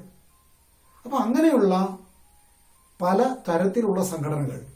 പക്ഷെ ഞാൻ പറഞ്ഞു, അത് ദേശവിരുദ്ധം ആവാൻ പാടില്ല, നിയമവിരുദ്ധമാവാൻ പാടില്ല. അല്ലാത്ത സംഘടനകൾ യഥേഷ്ടം രൂപീകരിക്കുന്നതിനുള്ള അവസരം ഇന്ത്യൻ ഭരണഘടന, അല്ലെങ്കിൽ സ്വാതന്ത്ര്യം ഇന്ത്യൻ ഭരണഘടന നൽകുന്നുണ്ട്. ഇനി സഞ്ചാര സ്വാതന്ത്ര്യവും പാർപ്പിട സ്വാതന്ത്ര്യവും ഒക്കെ എടുത്ത് പരിശോധിച്ചാൽ ഇന്ത്യയിൽ എവിടെയും സ്വതന്ത്രമായി സഞ്ചരിക്കുന്നതിനുള്ള അവകാശം ഇന്ത്യൻ ഭരണഘടന ഉറപ്പു നൽകുന്നു. നിയമവിധേയമായി. ഇപ്പൊ നമ്മൾ തമിഴ്നാടിന്റെ ചെക്ക് പോസ്റ്റിലേക്ക് അല്ലെങ്കിൽ നമ്മുടെ ചെക്കിംഗ് ഒക്കെ ഉണ്ടെങ്കിൽ ആ ചെക്കിംഗ് ഒക്കെ കഴിഞ്ഞിട്ട് ഇന്ത്യയിൽ എവിടെയും സ്വതന്ത്രമായി സഞ്ചരിക്കുന്നതിനും, അതുപോലെ ഇന്ത്യയിൽ എവിടെയും സ്ഥിരതാമസം ഉറപ്പിക്കുന്നതിനും വീട് വെച്ച് സ്ഥിരതാമസം ഉറപ്പിക്കുന്നതിനും ഉള്ള സ്വാതന്ത്ര്യം. നമുക്ക് ആരെയും വിലക്കാൻ കഴിയില്ല. നമുക്കിവിടെ മറ്റ് സംസ്ഥാനക്കാർ വരണ്ടെന്നും ഇവിടെ താമസിക്കേണ്ടെന്നും പറഞ്ഞു കഴിഞ്ഞാൽ അത് ഭരണഘടനയിൽ പറയുന്ന മൗലിക അവകാശങ്ങളുടെ ലംഘനമാകും. അതിനുള്ള അവകാശമുണ്ട്. നമുക്ക് അവിടേക്ക് പോകാനുള്ള അവകാശമുണ്ട്. ഇത് ഇന്ത്യൻ ഭരണഘടന ഉറപ്പു നൽകുന്നതാണ്. സഞ്ചാര സ്വാതന്ത്ര്യവും പാർപ്പിട സ്വാതന്ത്ര്യവും. അതുപോലെ തന്നെ ഭരണഘടന ഉറപ്പു നൽകുന്നുണ്ട് ഉപജീവനത്തിനായി ഏത് തൊഴിലും ഏത് വ്യാപാരവും ഏത് വ്യവസായവും നടത്താൻ ഭരണഘടന അവകാശം നൽകുന്നു. ഏത് തൊഴിൽ ചെയ്യുക എന്ന് പറയുമ്പോൾ നിയമവിരുദ്ധമായ തൊഴിലുകൾ ചെയ്യാൻ പാടില്ല. ഇപ്പൊ കള്ളവാറ്റ് അത് നിയമവിരുദ്ധമാണ്. കഞ്ചാവ് കൃഷി നിയമവിരുദ്ധമാണ്. പിടിച്ചുപറി, അപ്പൊ ഇതൊക്കെ നിയമവിരുദ്ധമാണ്. നിയമം അനുസരിക്കുന്ന വിധത്തിൽ നിയമവിധേയമായ രീതിയിലുള്ള ഏത് തൊഴിലും ഏത് വ്യാപാരവും ഏത് വ്യവസായവും സ്വീകരിക്കുന്നത് ഉപജീവനത്തിന് വേണ്ടി സ്വീകരിക്കുന്നതിന് എല്ലാ പൗരന്മാർക്കും ഭരണഘടന അനുവാദം നൽകുന്നു. അപ്പൊ അത്തരത്തിൽ എന്നുവെച്ചാൽ സമൂഹത്തിന് ദുസ്സഹമല്ലാത്ത, ഇപ്പൊ കള്ളവാറ്റെന്ന് പറയുമ്പോൾ സമൂഹത്തിന് ദോഷകരമാണ്. അതുകൊണ്ട് അത് നിയമവിധേയമല്ലാത്തത് ആക്കി മാറ്റിയിരിക്കുന്നത്. അപ്പൊ സമൂഹത്തിന് ദുസ്സഹമല്ലാത്ത തരത്തിലുള്ള ഏത് തൊഴിലും നിയമവിധേയമായ ഏത് തൊഴിലും ഏത് വ്യവസായവും ഏത് വ്യാപാരവും നടത്തുന്നതിന് ഇന്ത്യൻ പൗരന്മാർക്ക് അവകാശം ഉണ്ട്. ഇനി ഇന്ത്യൻ ഭരണഘടന ഈ രണ്ടാമത്തെ മൗലിക അവകാശം ഉപയോഗിച്ച് നമുക്ക് നൽകുന്നത് മറ്റൊരു അവകാശം കൂടിയുണ്ട്. കുറ്റകൃത്യങ്ങൾക്കുള്ള അന്യായമായ ശിക്ഷയ്ക്കെതിരെയുള്ള സംരക്ഷണം. ഇപ്പൊ ഞാൻ ഒരു തെറ്റും ചെയ്യാതെ എന്റെ അയലത്തുകാരൻ എനിക്കെതിരെ കൊണ്ടുവന്ന് കേസ് കൊടുത്തു. അപ്പൊ കേസ് കൊടുത്തു എന്നതിന്റെ പേരിൽ, ഞാൻ തെറ്റ് ചെയ്തു എന്നതിന്റെ പേരിൽ, കേസ് കൊടുത്തു എന്നുള്ളതിന്റെ പേരിൽ എന്നെ ശിക്ഷിക്കാൻ പാടില്ല. അതിന് പ്രത്യേകം വ്യവസ്ഥ ഭരണഘടനയിൽ വെച്ചിട്ടുണ്ട്. 20-ാം വകുപ്പ്, ഭരണഘടനയുടെ 3-ാം ഭാഗത്തിലെ 20-ാം വകുപ്പ് അതിന് ചില വ്യവസ്ഥകൾ വെച്ചിട്ടുണ്ട്. അതിൽ പ്രധാനപ്പെട്ടവയാണ്: 1, കുറ്റവാളികൾ എന്ന് ആരോപിക്കപ്പെടുന്നവർക്ക് നൽകുന്ന ചില സംരക്ഷണങ്ങളാണ് ഇനി പറയുന്നത്. കുറ്റം നടന്ന സമയത്ത് നിലവിലുള്ള നിയമം അനുസരിച്ച് മാത്രമേ ശിക്ഷ നൽകാവൂ. അതാണ് ഒരു സംരക്ഷണം. കുറ്റവാളികൾ എന്ന് പറയപ്പെടുന്ന ആൾക്കാർക്ക് നൽകുന്ന, ഭരണഘടന നൽകുന്ന സംരക്ഷണം ഇതാണ്. കുറ്റം ചെയ്ത സമയത്ത് നിലനിന്നിരുന്ന നിയമം അനുസരിച്ച് ആളിനെ ശിക്ഷിക്കാൻ പാടുള്ളൂ. ഇപ്പൊ ഞാൻ തൊട്ടപ്പുറത്തുള്ള എന്റെ അയൽക്കാരന്റെ വസ്തു കൈയേറി. അപ്പൊ ആ എൻക്രോച്ച്മെന്റിന് ഞാൻ അത് 2002 കൈയേറിയതെങ്കിൽ 2002 അത്തരത്തിലുള്ള എൻക്രോച്ച്മെന്റിന് നൽകിയിരിക്കുന്ന ശിക്ഷ അനുസരിച്ച് കോടതിയിൽ കേസ് കൊടുത്തു. ആ കേസിന്റെ വിചാരണ നീണ്ടുപോയി. 2020 കോടതി ആ കേസിന്റെ ഫൈനലായിട്ടുള്ള വാദം കേൾക്കുന്നത് എങ്കിൽ 2018 ഒരു ഭേദഗതി ഉണ്ടായി. 2002 നിലനിന്നിരുന്ന നിയമം അനുസരിച്ച് എനിക്ക് കിട്ടാവുന്ന പരമാവധി ശിക്ഷ 3 വർഷം തടവും 3 ലക്ഷം രൂപ പിഴയുമാണെങ്കിൽ 2018 അനുസരിച്ച് അത് 10 വർഷം തടവും 10 ലക്ഷം രൂപയും ആക്കിയാൽ എനിക്കത് ബാധകമല്ല. കാരണം എന്താ? ഞാൻ കുറ്റകൃത്യം ചെയ്തത് പഴയ നിയമം നിലനിന്നിരുന്ന സമയത്താണ്. അപ്പൊ കുറ്റകൃത്യം ചെയ്ത ആൾക്ക് അല്ലെങ്കിൽ കുറ്റകൃത്യത്തിൽ ഏർപ്പെട്ട ഒരാൾക്ക് ശിക്ഷ നൽകുമ്പോൾ ആ ആള് കുറ്റം ചെയ്ത സമയത്ത് നിലനിന്നിരുന്ന നിയമം അനുസരിച്ച് മാത്രമേ കുറ്റവാളിയെ ശിക്ഷിക്കാൻ പാടുള്ളൂ. 20-ാം വകുപ്പിൽ പറയുന്നതാണ്. എന്നുവെച്ചാൽ പിൽക്കാല നിയമങ്ങൾക്ക് മുൻകാല പ്രാബല്യം കൊടുക്കാൻ പാടില്ല. ഞാൻ മുമ്പേ പറഞ്ഞതുപോലെ 2002 നിലനിന്നിരുന്ന നിയമത്തിന്റെ ഭാഗത്ത് 2018 പുതിയ നിയമം വന്നു. 2020 ഫൈനലായിട്ട് എന്റെ കേസ് വിചാരണയ്ക്ക് വന്നതെങ്കിൽ എന്നെ 2018 നിയമം അനുസരിച്ച് ശിക്ഷിക്കാൻ പറ്റില്ല. മറിച്ച് 2002 നിയമം അനുസരിച്ച് മാത്രമേ ശിക്ഷിക്കാൻ പാടുള്ളൂ. അപ്പൊ പിൽക്കാല നിയമങ്ങൾ കുറ്റവാളികൾക്ക് ബാധകം അല്ല, കുറ്റം ചെയ്യുന്ന കാലയളവിലെ. ഇനി അത് മാത്രമല്ല, അതിൽ കൂടുതലായിട്ട് ശിക്ഷ നൽകാൻ, അതിൽ പറഞ്ഞിരിക്കുന്നതിനേക്കാൾ കൂടുതൽ ശിക്ഷ നൽകാൻ പാടില്ല. ഞാൻ പറഞ്ഞു 3 വർഷം കഠിന തടവും 2 ലക്ഷം രൂപ പിഴയുമാണ് ആ കുറ്റകൃത്യത്തിൽ പറഞ്ഞിരിക്കുന്നെങ്കിൽ ജഡ്ജി അത് ശരിയാവത്തില്ല ഇയാളുടെ പോക്ക്, അതുകൊണ്ട് 5 ലക്ഷം രൂപയും 5 വർഷം തടവും എന്ന്. ആ നിയമത്തിൽ പറഞ്ഞിരിക്കുന്നതിൽ കൂടുതൽ യാതൊരു കാരണം കുറയ്ക്കാം. 2 മുതൽ 5 വർഷം വരെ തടവ് കൊടുക്കാന്ന് പറഞ്ഞാൽ ജഡ്ജിക്ക് വേണമെങ്കിൽ 2 വർഷം തടവ് തരാം, 5 വർഷം ആക്കണ്ട. പക്ഷെ ആ പറഞ്ഞിരിക്കുന്നതിൽ കൂടുതൽ ശിക്ഷ നൽകാൻ പാടില്ല. ഇനി അത് മാത്രമല്ല, ഒരു കുറ്റത്തിന് ഒന്നിൽ കൂടുതൽ ശിക്ഷ നൽകാൻ പാടില്ല. എനിക്കെതിരെ ഒരു കേസ് വന്നു, എന്നെ കോടതി ശിക്ഷിച്ചു, അതേ കാര്യത്തിന് വീണ്ടും ഒരു കേസ് കൊടുത്ത് വീണ്ടും എന്നെ ശിക്ഷിക്കാൻ പാടില്ല. ഒരു കുറ്റത്തിന് ഒന്നിൽ കൂടുതൽ തവണ ശിക്ഷിക്കാൻ പാടില്ല. ആരോപിക്കപ്പെട്ട വ്യക്തിയെ അയാൾക്കെതിരെ സാക്ഷിയാകുവാൻ നിർബന്ധിക്കാൻ പാടില്ല. അപ്പൊ കുറ്റം ആരോപിക്കപ്പെട്ട വ്യക്തി എനിക്കെതിരെ ഞാൻ സാക്ഷി പറയണമെന്ന് നിർബന്ധിക്കാൻ പാടില്ല. ഇത്തരം സംരക്ഷണം ഭരണഘടനയിലെ 20-ാം വകുപ്പിൽ, അതായത് പാർട്ട് 3 ഭരണഘടനയുടെ 3-ാം ഭാഗത്തിലെ 20-ാം വകുപ്പില് വളരെ സ്പഷ്ടമായി പ്രതിപാദിക്കുന്നുണ്ട്. 2ാമത്തെ മൗലികാവകാശത്തിൽ. 2ാമത്തെ മൗലികാവകാശം ഏതാണെന്ന് ഞാൻ പറഞ്ഞു, അതിന്റെ വ്യാഖ്യാനങ്ങളായി പറയുന്നത് 2ാമത്തെ മൗലികാവകാശം റൈറ്റ് ടു ലിബർട്ടിയാണ്, സ്വാതന്ത്ര്യത്തിനുള്ള അവകാശം. ഇനി അതുപോലെ തന്നെ അതേ 2ാമത്തെ അവകാശത്തിൽ വേറൊരു കാര്യം കൂടി പറയുന്നുണ്ട്. ജീവനും വ്യക്തി സ്വാതന്ത്ര്യത്തിനുമുള്ള അവകാശമുണ്ട്. 22ാമത്തെ വ്യവസ്ഥയിൽ ആർട്ടിക്കിളിൽ പറയുന്നുണ്ട്. ജീവനും വ്യക്തി സ്വാതന്ത്ര്യത്തിനുമുള്ള അവകാശം. ഇന്ത്യയിലെ ഓരോ പൗരനും അവന്റെ ജീവൻ സംരക്ഷിക്കുന്നതിനും വ്യക്തി സ്വാതന്ത്ര്യത്തിനുമുള്ള അവകാശമുണ്ട്. അതായത് നിയമവിധേയമല്ലാതെ ഒരു വ്യക്തിയുടെ ജീവനോ വ്യക്തി സ്വാതന്ത്ര്യത്തിനോ ഹാനിയുണ്ടാക്കാൻ പാടില്ല. അത് സർക്കാരും ചെയ്യാൻ പാടില്ല. നിയമവിധേയമായി. ഇപ്പൊ എന്നെ തൂക്കിക്കൊല്ലാം, അതാ നിയമവിധേയമാണ്. ഞാൻ ചെയ്ത കുറ്റകൃത്യം അനുസരിച്ച് നിയമവിധേയമായിട്ടാണ്. അല്ലാത്ത ഒരു സാഹചര്യത്തിൽ ഗവൺമെന്റിനായാൽ പോലും ഒരു വ്യക്തിയുടെ ജീവനോ വ്യക്തി സ്വാതന്ത്ര്യത്തിനോ തടസ്സമുണ്ടാകുന്ന തരത്തിൽ പ്രവർത്തിക്കാൻ കഴിയില്ല എന്നതാണ് ഈ 2ാമത്തെ മൗലികമായ അവകാശത്തിൽ പറഞ്ഞിരിക്കുന്നത്. യഥേഷ്ടം ഏതൊരാളിനെ അറസ്റ്റ് ചെയ്യാനോ തടങ്കലിൽ വെക്കാനോ പാടില്ല. ഇന്ത്യയിൽ അത്തരത്തിലൊരു വ്യവസ്ഥ നിലനിന്നിരുന്നു. ഇതൊക്കെ സ്വാതന്ത്ര്യം പറയുമ്പോഴും ചില പ്രത്യേക അവസരത്തിൽ, അടിയന്തരാവസ്ഥ പോലെയുള്ള അവസരങ്ങളിൽ ഭരണഘടന എഴുതി ഉണ്ടാക്കിയപ്പോൾ ചേർത്തിരുന്നതാണ്.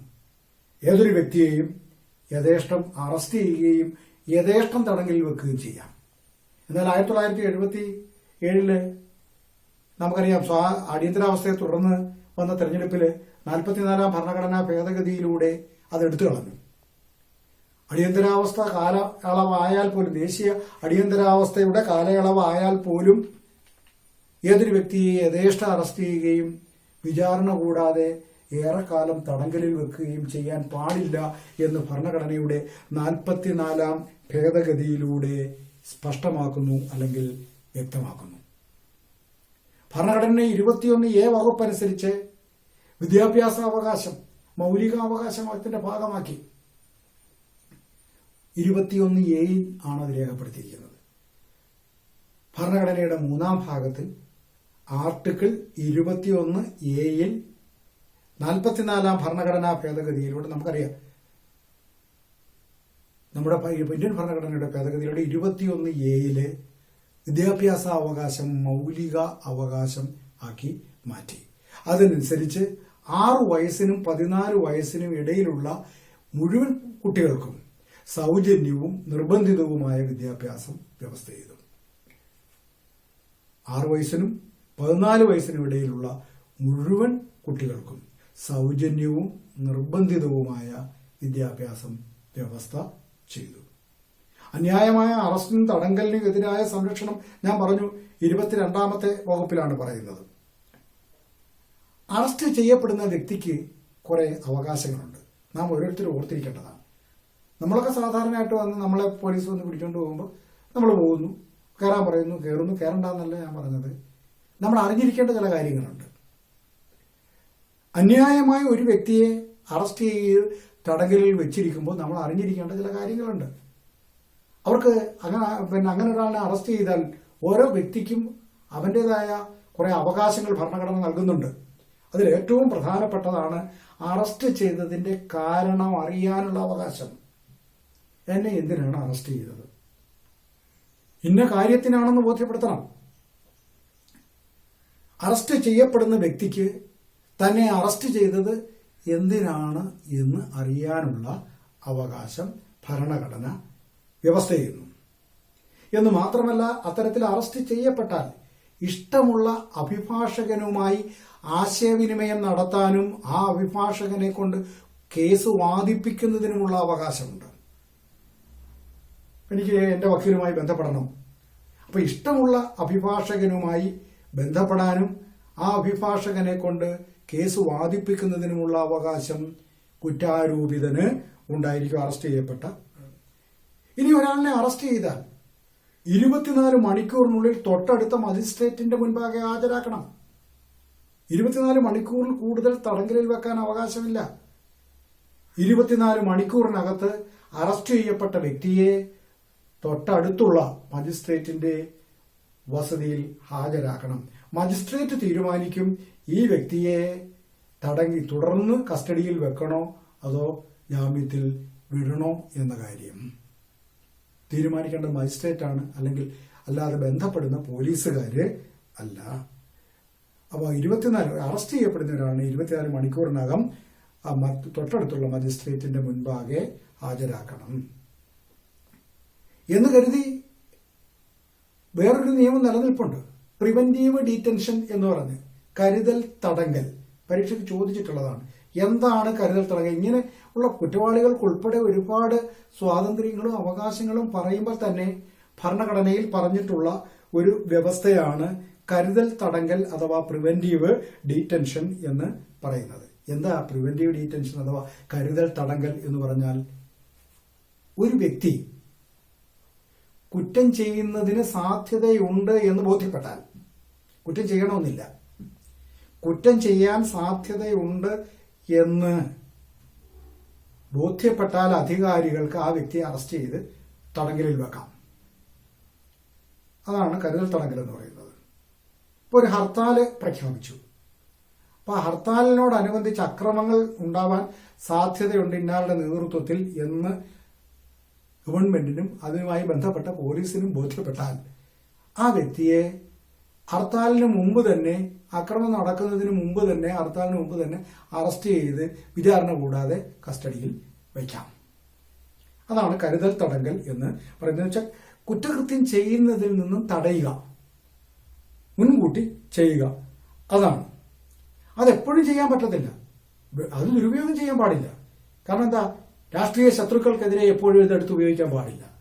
പിന്നെ എങ്ങനെയാ രാഷ്ട്രത്തിന്റെ സുരക്ഷിതത്വത്തിന് അപകടകരമാകുന്ന പ്രവൃത്തികൾ ചെയ്യാൻ സാധ്യതയുണ്ടെന്ന് ബോധ്യപ്പെടുക.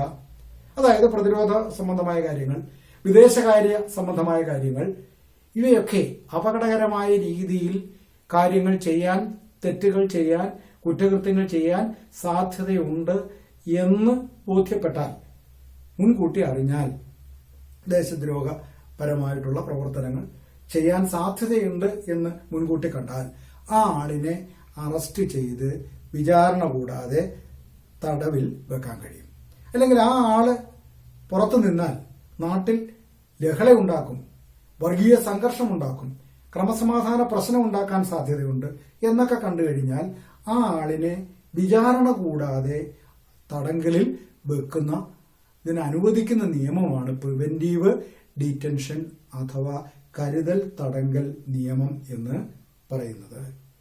അതുപോലെ തന്നെ അവശ്യ സാധനങ്ങളുടെ സേവനങ്ങളുടെയും വിതരണത്തിന്റെയും കാര്യത്തിൽ അത് ഉണ്ടാവാറുണ്ട്. ഇപ്പൊ റേഷൻ കടകൾ അടച്ചിടുക, ഞങ്ങൾ തുറക്കുന്നില്ല. ഇപ്പൊ നമുക്കറിയാം കോവിഡിന്റെ കാലഘട്ടമാണ്. ഭക്ഷ്യധാന്യങ്ങൾ ഏറെയും സാധാരണക്കാരനെ ആശ്രയിക്കുന്നത് റേഷൻ കടകളെയാണ്. റേഷൻ കട ഉടമകൾ ഒരു തീരുമാനമെടുക്കുന്നു, ഞങ്ങൾ അടുത്ത ആഴ്ച തൊട്ട് കടകൾ തുറക്കുന്നില്ല, തുറക്കാൻ പോലീസ് ഇടപെട്ടാൽ ഞങ്ങൾ ചെറുക്കും, ഇത്തരത്തിലുള്ള. അപ്പോൾ അവശ്യ സാധനങ്ങളുടെ വിതരണമാണ്. അപ്പൊ അതുമായി ബന്ധപ്പെട്ട് വരുന്ന സർക്കാരിന് നേരിട്ട് ഇവരെ അറസ്റ്റ് ചെയ്ത് തടങ്കലിലാക്കിക്കൊണ്ട് എന്ത് ചെയ്യാൻ കഴിയും? ഇതിന്റെ വിതരണം ഏറ്റെടുത്ത് നടത്താൻ കഴിയും. അപ്പൊ അവശ്യ സാധനങ്ങളുടെ സേവനങ്ങളുടെയും വിതരണം, അത് ക്രമസമാധാന പ്രശ്നങ്ങള്, വിദേശകാര്യം, രാജ്യരക്ഷ തുടങ്ങിയ കാര്യങ്ങളിലൊക്കെ ഒരു വ്യക്തിയെ എന്ന് വെച്ചാൽ ആ ആള് അതുമായി ബന്ധപ്പെട്ട് കുറ്റകൃത്യങ്ങളിൽ ഏർപ്പെടാൻ സാധ്യതയുണ്ടെന്ന് ബോധ്യപ്പെടുമ്പോൾ ആ ആളിനെ ആ കുറ്റകൃത്യം ചെയ്യുന്നതിൽ നിന്നും തടയുന്നതിന്റെ ഭാഗമായി അറസ്റ്റ് ചെയ്ത് തടങ്കലിൽ വിചാരണ കൂടാതെ വയ്ക്കുന്നതിനുള്ള നിയമമാണ് കരുതൽ തടങ്കൽ നിയമം. അവിടെ സ്വാതന്ത്ര്യം ഹനിക്കപ്പെടുന്നുണ്ട്. ഇപ്പൊ നമ്മൾ 2 മൗലികാവകാശങ്ങളെ കുറിച്ച് പറഞ്ഞു. ഒന്ന്, റൈറ്റ് ടു ഈക്വാലിറ്റി, സമത്വത്തിനുള്ള അവകാശം. 2, റൈറ്റ് ടു ലിബർട്ടി, സ്വാതന്ത്ര്യത്തിനുള്ള അവകാശം. 3, റൈറ്റ് അഗൻസ്റ്റ് എക്സ്പ്ലോയിറ്റേഷൻ, ചൂഷണത്തിനെതിരായ അവകാശം. ചൂഷണത്തിനെതിരെ ഉള്ള അവകാശം ഇന്ത്യൻ ഭരണഘടനയുടെ പാർട്ട് 3 23, 24 വകുപ്പുകളിലാണ് ചൂഷണത്തിനെതിരായ അവകാശത്തെക്കുറിച്ച് പ്രതിപാദിക്കുന്നത്. 23, 24 ആർട്ടിക്കിളുകളിലായിട്ടാണ്. എന്തുവാ ചൂഷണം എന്ന് പറഞ്ഞു കഴിഞ്ഞാൽ? സ്വന്തം ലക്ഷ്യങ്ങൾക്ക് വേണ്ടി മറ്റുള്ളവരെ ഉപയോഗപ്പെടുത്തുന്നതിനെയാണ് നമ്മൾ ചൂഷണം എന്ന് പറയുന്നത്. നമ്മുടെ താല്പര്യം സംരക്ഷിക്കുന്നതിന് വേണ്ടി മറ്റുള്ളവരെ ഉപയോഗപ്പെടുത്തുക, അതിനെയാണ് ചൂഷണം എന്ന് പറയുന്നത്. അത്തരത്തിലുള്ള ചൂഷണത്തിന് എതിരായ സംരക്ഷണം ഭരണഘടന മൗലികാവകാശങ്ങളിലൂടെ ഉറപ്പുവരുത്തുന്നു. അത് ഏതൊക്കെ സാഹചര്യങ്ങളിലാണ്? മനുഷ്യനെ വിൽപ്പന ചരക്കാക്കുക, നമുക്കറിയാം. തൊഴിലാളികളെ കൈമാറ്റം ചെയ്യുക, അതായത് മനുഷ്യനെ കൈമാറ്റം ചെയ്യുന്ന രീതി, തൊഴിലാളികളെ കൈമാറ്റം ചെയ്യുന്ന, അങ്ങനെ മനുഷ്യനെ വിൽപ്പന ചരക്കാക്കുക, അടിമയാക്കുക, നിർബന്ധിച്ച് അവൻ ഇഷ്ടമില്ലാത്ത ഒരു തൊഴിൽ ചെയ്യിക്കുക, ഇതൊക്കെ അതിനകത്ത് വരും. അപ്പം അവനൊരു തൊഴിൽ ചെയ്യാൻ പറ്റത്തില്ല എന്ന് പറഞ്ഞാൽ അവനെ കൊണ്ട് ആ തൊഴിൽ, ചുമടെടുപ്പ്, എനിക്ക് ചുമടെടുക്കാൻ കഴിയില്ല, നിർബന്ധിച്ച് അവനെ കൊണ്ട് ചുമടെടുപ്പിക്കുക. അതുപോലെ തന്നെ അവനെ അടിമയാക്കി വെക്കുക, വിൽപ്പനച്ചരക്കാക്കുക. ഇതിനൊക്കെ എതിരെ ഭരണഘടന വ്യക്തികൾക്ക് സ്വാതന്ത്ര്യം നൽകുന്നുണ്ട്, അവകാശം നൽകുന്നുണ്ട്. അത് വകുപ്പ് 23 പറയുന്നത്. അതിന് തൊട്ടടുത്ത വകുപ്പിൽ 24 പ്രത്യേകിച്ച് പറയുന്നത് 14 വയസ്സിൽ താഴെയുള്ള കുട്ടികളെ കൊണ്ട്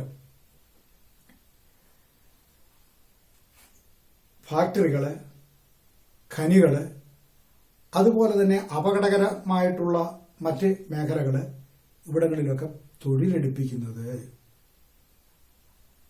നിരോധിച്ചിരിക്കുന്നു. 26ാമത്തെ വകുപ്പ് അനുസരിച്ച് ബാലവേല, അതായത് 14 വയസ്സിൽ താഴെയുള്ള കുട്ടികളെ കൊണ്ട് ഇത്തരത്തിലുള്ള പണികൾ, അപകടകരമായ മേഖലകളിലുള്ള വിവിധ പണികള്, ഫാക്ടറികള്, ഖനികള്, ഇതൊക്കെ ഏറെ അപകട സാധ്യതകളുള്ള. അപ്പോൾ 14 വയസ്സിൽ താഴെയുള്ള കുട്ടികളെ കൊണ്ട് ഇവിടങ്ങളിലൊന്നും പണിയെടുപ്പിക്കാൻ, അപകടകരമായ മേഖലകളിലൊന്നും തന്നെ പണിയെടുപ്പിക്കാൻ പാടില്ല എന്ന് ഈ ആക്ടിലൂടെ വ്യവസ്ഥ ചെയ്യുന്നു, അല്ലെങ്കിൽ ഈ പ്രൊവിഷനിലൂടെ വ്യവസ്ഥ ചെയ്യുന്നു. അപ്പോൾ ഇപ്പോൾ നമ്മൾ 3 മൗലികാവകാശങ്ങളെ കുറിച്ച് വിശദമായി പറഞ്ഞു.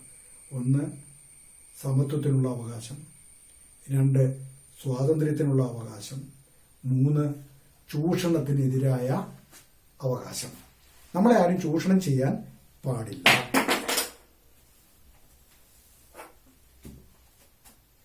ചൂഷണത്തിനെതിരായ അവകാശം. അപ്പം അങ്ങനെ പ്രധാനമായിട്ടും 3 കാര്യങ്ങളെക്കുറിച്ച് പറഞ്ഞു. ഇനി 3 മൗലികാവകാശങ്ങൾ കൂടിയുണ്ട്. അതിൽ ഏറ്റവും പ്രധാനപ്പെട്ട ഒന്നാണ് സാംസ്കാരികവും മതപരമായ സ്വാതന്ത്ര്യം അല്ലെങ്കിൽ അവകാശം. മതപരമായ അവകാശം ഭരണഘടനയുടെ 25 മുതൽ 28 വരെയുള്ള വകുപ്പുകളിലാണ് മതപരമായ അവകാശത്തെക്കുറിച്ച് പറയുന്നത്. വളരെ സ്പഷ്ടമായിട്ട് മൗലിക അവകാശങ്ങളിൽ വളരെ സ്പഷ്ടമായിട്ട് രേഖപ്പെടുത്തിയിട്ടുള്ളതാണ് മതപരമായ അവകാശം. അതായത് നമ്മുടെ രാജ്യത്തെ ഏതൊരു പൗരനും തനിക്കിഷ്ടമുള്ള മതം തെരഞ്ഞെടുക്കാം എന്ന് ഭരണഘടനയുടെ മൗലിക അവകാശങ്ങളിൽ രേഖപ്പെടുത്തിയിട്ടുണ്ട്. ഈ അവകാശത്തിൽ രേഖപ്പെടുത്തിയിട്ടുള്ളതാണ് ഇന്ത്യൻ പൗരനായ ഏതൊരാൾക്കും തനിക്കിഷ്ടമെന്ന് തോന്നുന്ന ഏതൊരു മതവും, അത് ഏത് മതമായിക്കോട്ടെ, ഏതു മതവും സ്വീകരിക്കുന്നതിനുള്ള അല്ലെങ്കിൽ തെരഞ്ഞെടുക്കുന്നതിനുള്ള അവകാശം ഉണ്ട്. എന്ന് മാത്രമല്ല, ഇഷ്ടമുള്ള മതം സ്വീകരിക്കുന്നതിനോടൊപ്പം തന്നെ ആ മതത്തിന്റെ ആശയങ്ങൾ പ്രചരിപ്പിക്കുന്നതിനുള്ള അവകാശമുണ്ട്. ഹിന്ദുമത വിശ്വാസിയായ ഒരാൾക്ക് വേറൊരു മതം, ക്രിസ്തു മതം സ്വീകരിക്കുന്നതിന് അവകാശമുണ്ട്. ക്രിസ്തു മതം സ്വീകരിച്ചു കഴിഞ്ഞു കഴിഞ്ഞാൽ അയാൾക്ക് ആ മതത്തിന്റെ ആശയങ്ങൾ പ്രചരിപ്പിക്കുന്നതിനുള്ള അവകാശമുണ്ട്. സമാധാനപരമായ മാർഗം അതിനുപയോഗിക്കണം എന്ന് മാത്രമേ ഉള്ളൂ. ക്രിസ്തുമത വിശ്വാസിയായ ഒരാൾ ഹിന്ദുമതം സ്വീകരിച്ചാൽ ആ മതം സ്വീകരിക്കുന്നതിനും ഹിന്ദുമതത്തിന്റെ ആശയം പ്രചരിപ്പിക്കുന്നതിനുള്ള അവകാശമുണ്ട്. പ്രകോപനപരമായ ക്രമസമാധാന നില വഷളാക്കുന്ന തരത്തിലുള്ള അക്രമങ്ങൾക്ക് വഴിവെക്കുന്ന തരത്തിലുള്ള സമുദായ സ്പർദ്ധ അല്ലെങ്കിൽ മതസ്പർദ്ധ ഉണ്ടാക്കുന്ന തരത്തിലുള്ള പ്രചരണങ്ങൾ ഒഴിച്ച് തന്റെ മതവിശ്വാസം സമാധാനപരമായി പ്രചരിപ്പിക്കുന്നതിനുള്ള സ്വാതന്ത്ര്യം ഇന്ത്യയിലെ ഏതൊരു പൗരനും ഭരണഘടന ഉറപ്പ് നൽകുന്നു. ഏത് മതം സ്വീകരിക്കുന്നതിനോടൊപ്പം തന്നെ ഇഷ്ടമുള്ള മതം സ്വീകരിച്ചാൽ അത് പ്രചരിപ്പിക്കുന്നതിനുമുള്ള അവകാശം ഉണ്ട്. മതപരമായ ചടങ്ങുകൾ, മതം സ്വീകരിച്ചു കഴിഞ്ഞാൽ മതപരമായ ചടങ്ങുകൾ, ആ മത അവകാശം, മതം അനുശാസിക്കുന്ന കീഴ്വഴക്കങ്ങളും ആചാരങ്ങളും അനുഷ്ഠാനങ്ങളും പിന്തുടരുന്നതിനുള്ള അവകാശം ഭരണഘടന ഉറപ്പ് നൽകുന്നു. ഇത് മാത്രമല്ല, മതസ്ഥാപനങ്ങൾ ഉണ്ടാക്കാനും അതുമായി ബന്ധപ്പെട്ട് സ്ഥാപന ജംഗമ സ്വത്തുക്കൾ സമ്പാദിക്കാനുമുള്ള അവകാശം. മതത്തിന്റെ സ്ഥാപനങ്ങൾ എന്ന് പറയുമ്പോൾ നമുക്കറിയാം, ആരാധനാലയങ്ങളുണ്ട്, അനുബന്ധമായി വരുന്ന മറ്റു പല സ്ഥാപനങ്ങളുണ്ട്. സ്ഥാപന ജംഗമ സ്വത്തുക്കളാവാം, വിദ്യാഭ്യാസ സ്ഥാപനങ്ങളാകാം, വ്യവസായശാലകളാവാം, വ്യാപാര സ്ഥാപനങ്ങളാവാം. അപ്പൊ അത്തരത്തിൽ സ്ഥാവര ജംഗമ സ്വത്തുക്കൾ ആർജിക്കാനുള്ള അവകാശം മതപരമായിട്ട് ഉണ്ട്. മറ്റു പ്രത്യേകത, ഇത്തരത്തിലുള്ള മതസ്ഥാപനങ്ങളുടെ സ്ഥാവര ജംഗമ സ്വത്തുക്കളൊക്കെ നികുതി ഇളവ് ലഭിക്കുന്ന സ്ഥാപനങ്ങൾ ആയിരിക്കും. അതിനുള്ള നികുതി, അതായത് ഇവർ ഈ സ്ഥാപനങ്ങൾ ഉണ്ടാക്കുന്നതിനും അതുവഴി അത് പരിപാലിക്കുന്നതിനും നിലനിർത്തുന്നതിനും ഒക്കെ വേണ്ടി വിനിയോഗിക്കുന്ന ധനം നികുതിയിൽ നിന്നും ഒഴിവാക്കിയിരിക്കുന്നു. പക്ഷെ അടിവരയിട്ടൊരു കാര്യം പറഞ്ഞിട്ടുണ്ട്, ഗവൺമെന്റിന്റെ ഉടമസ്ഥതയിലും നിയന്ത്രണത്തിലുമുള്ള സ്ഥാപനങ്ങളിൽ മതബോധനം പാടില്ല. എന്നുവെച്ചാൽ സർക്കാർ സ്ഥാപനങ്ങളിൽ വിശേഷിച്ച് വിദ്യാഭ്യാസ സ്ഥാപനങ്ങളിൽ ഗവൺമെന്റ് ഇടപെട്ട് ഇത്തരം ഒരു അവസ്ഥ നിൽക്കുന്നത്, ഏതൊരാൾക്കും ഏതു മതവും സ്വീകരിക്കാനും ആ മതത്തിന്റെ സിദ്ധാന്തങ്ങൾ സമാധാനപരമായ രീതിയിൽ പ്രചരിപ്പിക്കുന്നതിനും ഒക്കെ ഉള്ള അവസരം തന്നിട്ടുണ്ട്. സ്ഥാവര ജംഗമ സ്വത്തുക്കൾ ആർജിക്കാനുള്ള അവസരം തന്നിട്ടുണ്ട്. അതോടൊപ്പം തന്നെ അവയൊക്കെ നികുതിയിൽ നിന്ന് ഒഴിവാക്കിയിട്ടുണ്ട്. ഇതെല്ലാം ആകുമ്പോഴും ഗവൺമെന്റ് സ്ഥാപനങ്ങളിൽ, ഗവൺമെന്റ് ഉടമസ്ഥതയിലോ നിയന്ത്രണത്തിലോ ഉള്ള സ്ഥാപനങ്ങളിൽ യാതൊരു വിധത്തിലുള്ള മതബോധനവും പാടില്ല. ഏതെങ്കിലും ഒരു മതത്തെ അനുകൂലിച്ചോ പ്രതികൂലിച്ചോ ഉള്ള ബോധനം സർക്കാർ സ്ഥാപനങ്ങളിൽ പാടില്ല എന്ന് വ്യവസ്ഥ ചെയ്തു. അതിന് കാരണം എന്താ? ഇന്ത്യക്ക് ഔദ്യോഗികമായി ഒരു മതമില്ല. നമ്മൾ ആദ്യത്തെ ചാപ്റ്ററിൽ അല്ലെങ്കിൽ അടുത്ത വർഷമൊക്കെ പഠിക്കും, ഔദ്യോഗികമായ ഒരു മതം നമ്മുടെ ഭരണഘടനയിലില്ല. ഇന്ത്യയെ ദ്വിരാഷ്ട്ര സിദ്ധാന്തം അനുസരിച്ച് ഇന്ത്യയെ രണ്ടായിട്ട് വെട്ടിമുറിച്ചപ്പോൾ പാകിസ്ഥാൻ ഇസ്ലാമിക രാഷ്ട്രമായി. അപ്പൊ നമ്മുടെ രാജ്യത്തും വാദഗതികൾ ഉണ്ടായി, നമ്മുടെ രാജ്യം ഹിന്ദു രാഷ്ട്രമാക്കണമെന്ന്. പക്ഷേ ദേശീയ പ്രസ്ഥാനത്തിന്റെ മഹാഭൂരിപക്ഷം നേതാക്കളും ആ വാദഗതിയോട് യോജിച്ചില്ല. കാരണം സ്വാതന്ത്ര്യാനന്തര ഭാരതത്തിൽ വീണ്ടും 12% മുസ്ലിങ്ങൾ ഇവിടെ അവശേഷിച്ചു. അപ്പോൾ അവർ പോകാൻ തയ്യാറായില്ല. അവർ കൂടി ഇന്ത്യയോട് പ്രഖ്യാപിച്ചപ്പോൾ സ്വാഭാവികമായ ഒരു രീതി അനുസരിച്ച്, അത് മാത്രമല്ല ബുദ്ധമതക്കാരുണ്ടായിരുന്നു, ജൈനമതക്കാരുണ്ടായിരുന്നു, സിഖ് മതക്കാരുണ്ടായിരുന്നു, പാഴ്സി മത വിശ്വാസികളുണ്ടായിരുന്നു. അപ്പൊ അങ്ങനെയുള്ള വിവിധ ക്രിസ്തു മതവിശ്വാസികളുണ്ടായിരുന്നു. അപ്പൊ അങ്ങനെ വിവിധ മതവിശ്വാസികൾ നിലനിൽക്കുന്ന ഒരു രാജ്യത്ത് ആ രാജ്യം ഒരുമയോടെ നിലനിൽക്കണമെങ്കിൽ അത്തരത്തിലൊരു നിലപാട് സ്വീകരിക്കണം. ഔദ്യോഗികമായ ഒരു മതം നമുക്ക് വേണ്ട എന്ന് നമ്മൾ തീരുമാനമെടുക്കുകയും അതനുസരിച്ച് പ്രവർത്തിക്കുകയും ചെയ്തതിന്റെ ഫലമായിട്ടാണ് നമ്മൾ ഭരണഘടനയുടെ ഈ അവകാശത്തിൽ ഇങ്ങനെ എഴുതി ചേർത്തത്. ഗവൺമെന്റ് സ്ഥാപനങ്ങളിലും ഗവൺമെന്റ് നിയന്ത്രണത്തിലുള്ള സ്ഥാപനങ്ങളിലും യാതൊരു വിധത്തിലുള്ള മതബോധനവും പാടില്ല. എന്ന് വെച്ചാൽ ഒരു വ്യക്തിയുടെ മതസ്വാതന്ത്ര്യത്തിൽ ഗവൺമെന്റ് ഇടപെടാൻ പാടില്ല ഒരു കാരണവശാലും. നീ ക്രിസ്ത്യാനിയാണോ, നീ ഹിന്ദുവാണോ, നീ മുസൽമാനാണോ എന്ന് പരിശോധിക്കേണ്ടത് ഗവൺമെന്റിന്റെ ജോലിയല്ല. ഇന്ത്യൻ പൗരനാണോ, ഇന്ത്യയിലെ നിയമങ്ങൾക്കനുസരിച്ചാണോ അവൻ ജീവിക്കുന്നത് എന്ന് മാത്രം പരിശോധിക്കുന്ന ഒരു അധികാര സ്ഥാനമാണ് ഗവൺമെന്റ്. ഗവൺമെന്റ് അല്ലാതെ ഒരു കാര്യത്തിൽ ഇടപെടാൻ പാടില്ല. ഗവൺമെന്റിന് ആകെ ഇടപെടാൻ കഴിയുന്നത് മതവുമായി ബന്ധപ്പെട്ട കാര്യങ്ങളിൽ ഇടപെടാൻ കഴിയുന്നത് ഭരണഘടനയിൽ വളരെ വ്യക്തമായിട്ട് പറഞ്ഞിട്ടുണ്ട്. ക്രമസമാധാനം, സദാചാരം എന്നിവ സംരക്ഷിക്കുന്നതിന് വേണ്ടി ഗവൺമെന്റിന് ചില നിയന്ത്രണങ്ങൾ ഏർപ്പെടുത്താം. ചില പ്രത്യേക സാഹചര്യത്തിൽ അത് എപ്പോഴും ഇല്ല. ക്രമസമാധാന പാലനം. ഇപ്പൊ നമുക്കറിയാം, പള്ളിയിൽ ശവം അടക്കുന്നതിനെ സംബന്ധിച്ച് തർക്കങ്ങൾ ഉണ്ടാവാറുണ്ട് അല്ലേ? അവിടെ സർക്കാർ ഇടപെടാൻ പാടില്ല എന്ന് പറയുന്നതിനകത്തിൽ കാര്യമില്ല. കാരണം രണ്ട് ഭാഗത്തും ആയുധങ്ങളും ഒക്കെ എടുത്ത് സംഘർഷാവസ്ഥയിലേക്ക്, കയ്യാങ്കളിയിലേക്ക് പോകുന്നൊരവസ്ഥ നിൽക്കുമ്പോൾ ക്രമസമാധാന പ്രശ്നം അവിടെ ഉണ്ടാകുന്നത്. അതുപോലെ മതവുമായി ബന്ധപ്പെട്ട സദാചാര വിഷയങ്ങൾ ഉണ്ടായാൽ അവിടെ സർക്കാരിന് ഇടപെടാം. അപ്പൊ അങ്ങനെയുള്ള കാര്യങ്ങൾ സർക്കാരിന് ഇടപെടാം. അതുകൂടാതെ സാമൂഹ്യമായി നിലനിൽക്കുന്ന ചില ദുഷ്പ്രവൃത്തികൾ, മതത്തിൽ നിലനിൽക്കുന്ന ചില ദുഷ്പ്രവൃത്തികൾ ഇല്ലാതെയാക്കുന്നതിന് നിയമം പാസ്സാക്കുന്നതിനും അതുവഴി അവയെ നിയന്ത്രിക്കുന്നതിനും ഗവൺമെന്റിന് കഴിയും. ബാക്കിയുള്ള കാര്യങ്ങളിലൊന്നും ഗവൺമെന്റ് ഇടപെടാൻ പാടില്ല. സദാചാരപരമായി നിൽക്കുന്ന അല്ലെങ്കിൽ മറ്റു കാര്യങ്ങളിലൊക്കെ നിലനിൽക്കുന്ന നമുക്കറിയാം. ഒരു കാലഘട്ടത്തിൽ നിലനിന്നിരുന്നതാണ് ശൈശവ വിവാഹം, ബഹുഭർത്തൃത്വം, ബഹുഭാര്യാത്വം, സതി തുടങ്ങിയ ഒത്തിരി അനാചാരങ്ങൾ നിലനിന്നിരുന്നു. മതപരമായ ചടങ്ങുകളായി നിലനിന്നിരുന്നു. നരബലി, മൃഗബലി. അപ്പൊ ഇത്തരത്തിലുള്ള വിവിധങ്ങളായിട്ടുള്ള സാമൂഹ്യ തിന്മകൾ അല്ലെങ്കിൽ അനാചാരങ്ങൾ സമൂഹത്തിൽ നിലനിന്നിരുന്നു.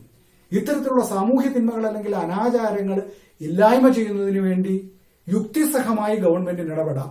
നിയമങ്ങൾ നിർമ്മിക്കുക വഴിയും അതുപോലെ തന്നെ ആ നിയമങ്ങളെ നടപ്പിൽ വരുത്തുകയും വഴി മതപരമായ കാര്യങ്ങളിൽ ഗവൺമെന്റിന് നിയന്ത്രണങ്ങൾ ഏർപ്പെടുത്താമെന്നതൊഴിച്ച് ബാക്കിയുള്ള ഒരു കാര്യങ്ങളിലും ഗവൺമെന്റ് ഇത്തരത്തിലുള്ള കാര്യങ്ങളിൽ ഇടപെടാൻ പാടില്ല എന്ന് ഈ മൗലികാവകാശം വ്യവസ്ഥ ചെയ്യുന്നു. അപ്പോൾ ഇപ്പം നമ്മൾ 6 മൗലികാവകാശങ്ങളിൽ 4 പറഞ്ഞു. 1 സമത്വത്തിനുള്ള അവകാശം, 2 സ്വാതന്ത്ര്യത്തിനുള്ള അവകാശം, 3 ചൂഷണത്തിനെതിരെയുള്ള അവകാശം, 4 മതസ്വാതന്ത്ര്യത്തിനുള്ള അവകാശം. ഇനി 2 അവകാശങ്ങൾ കൂടിയുണ്ട്. ഈ ചാപ്റ്ററിൽ 2 അവകാശങ്ങളും അതോടൊപ്പം തന്നെ മൗലികമായ കടമകളുമുണ്ട്. അത് നമുക്ക് അടുത്ത ക്ലാസ്സിൽ പഠിക്കാം. ഇന്ന് ഇത് മൊത്തത്തിൽ തീരത്തില്ല. 1 മണിക്കൂർ ഏറെയായി. അപ്പോൾ 1 മണിക്കൂറോടെങ്കിലും എടുത്തെങ്കിലേ അത് തീരുകയുള്ളൂ. അപ്പോൾ ഞാനിന്ന് പറഞ്ഞ കൂട്ടത്തിൽ തന്നെ ഇവ ഓരോന്നിനെ കുറിച്ചുള്ള ചോദ്യങ്ങൾ പറഞ്ഞു. ചാപ്റ്ററിന്റെ ലാസ്റ്റിൽ ഇതുമായി ബന്ധപ്പെട്ട വിലയിരുത്തൽ ചോദ്യങ്ങളുണ്ട്. ആ വിലയിരുത്തൽ ചോദ്യങ്ങൾ നിങ്ങൾ നോക്കണം, ടെക്സ്റ്റ് വായിക്കണം. ടെക്സ്റ്റ് വായിച്ചതിന് ശേഷം ടെക്സ്റ്റിന്റെ PDF ഞാൻ ഇട്ടിട്ടുണ്ട്. അപ്പോൾ അത് വായിക്കണം. വായിച്ചിട്ട് ഈ ചോദ്യങ്ങൾക്ക് നിങ്ങൾ നോട്ട്ബുക്കിൽ കൃത്യമായിട്ട് ആൻസർ ചെയ്യാൻ ശ്രമിക്കണം. അപ്പം നോട്ട്ബുക്ക് നേരിൽ കാണുന്ന സമയത്ത് ഒന്ന് പരിശോധിക്കാം. സംശയങ്ങൾ എന്തെങ്കിലും ഉണ്ടെങ്കിൽ വിളിക്കണം. ആ ക്ലാസ്സിനെ കുറിച്ചുള്ള അഭിപ്രായങ്ങൾ പറയണം. ഞാൻ പറഞ്ഞു, ഓൺലൈൻ ക്ലാസ് അല്ലെങ്കിൽ ഇത്തരത്തിൽ വീഡിയോ ക്ലാസ് എടുക്കുമ്പോൾ ഇന്ററാക്ഷൻ അല്ല ശരിക്കും നടക്കുന്നത്. അപ്പം അതിൻ്റെതായ പരിമിതികളുണ്ട്. നിങ്ങൾ എല്ലാ കാര്യങ്ങളിലും ശ്രദ്ധിക്കണം. പൂർണ്ണമായി നിങ്ങളുടെ കൂടെ ഞാനുണ്ട്. നിങ്ങളുടെ ഏവരുടെയും സഹകരണം പ്രതീക്ഷിച്ചുകൊണ്ട് എല്ലാവരും ഈ പറഞ്ഞ രീതിയിൽ വർക്ക് ചെയ്യുമെന്നും പ്രതീക്ഷിച്ചുകൊണ്ടും, പ്രതീക്ഷയാണല്ലോ ഏറ്റവും വലുത്, പ്രതീക്ഷിച്ചുകൊണ്ടും ഇന്നത്തെ ക്ലാസ്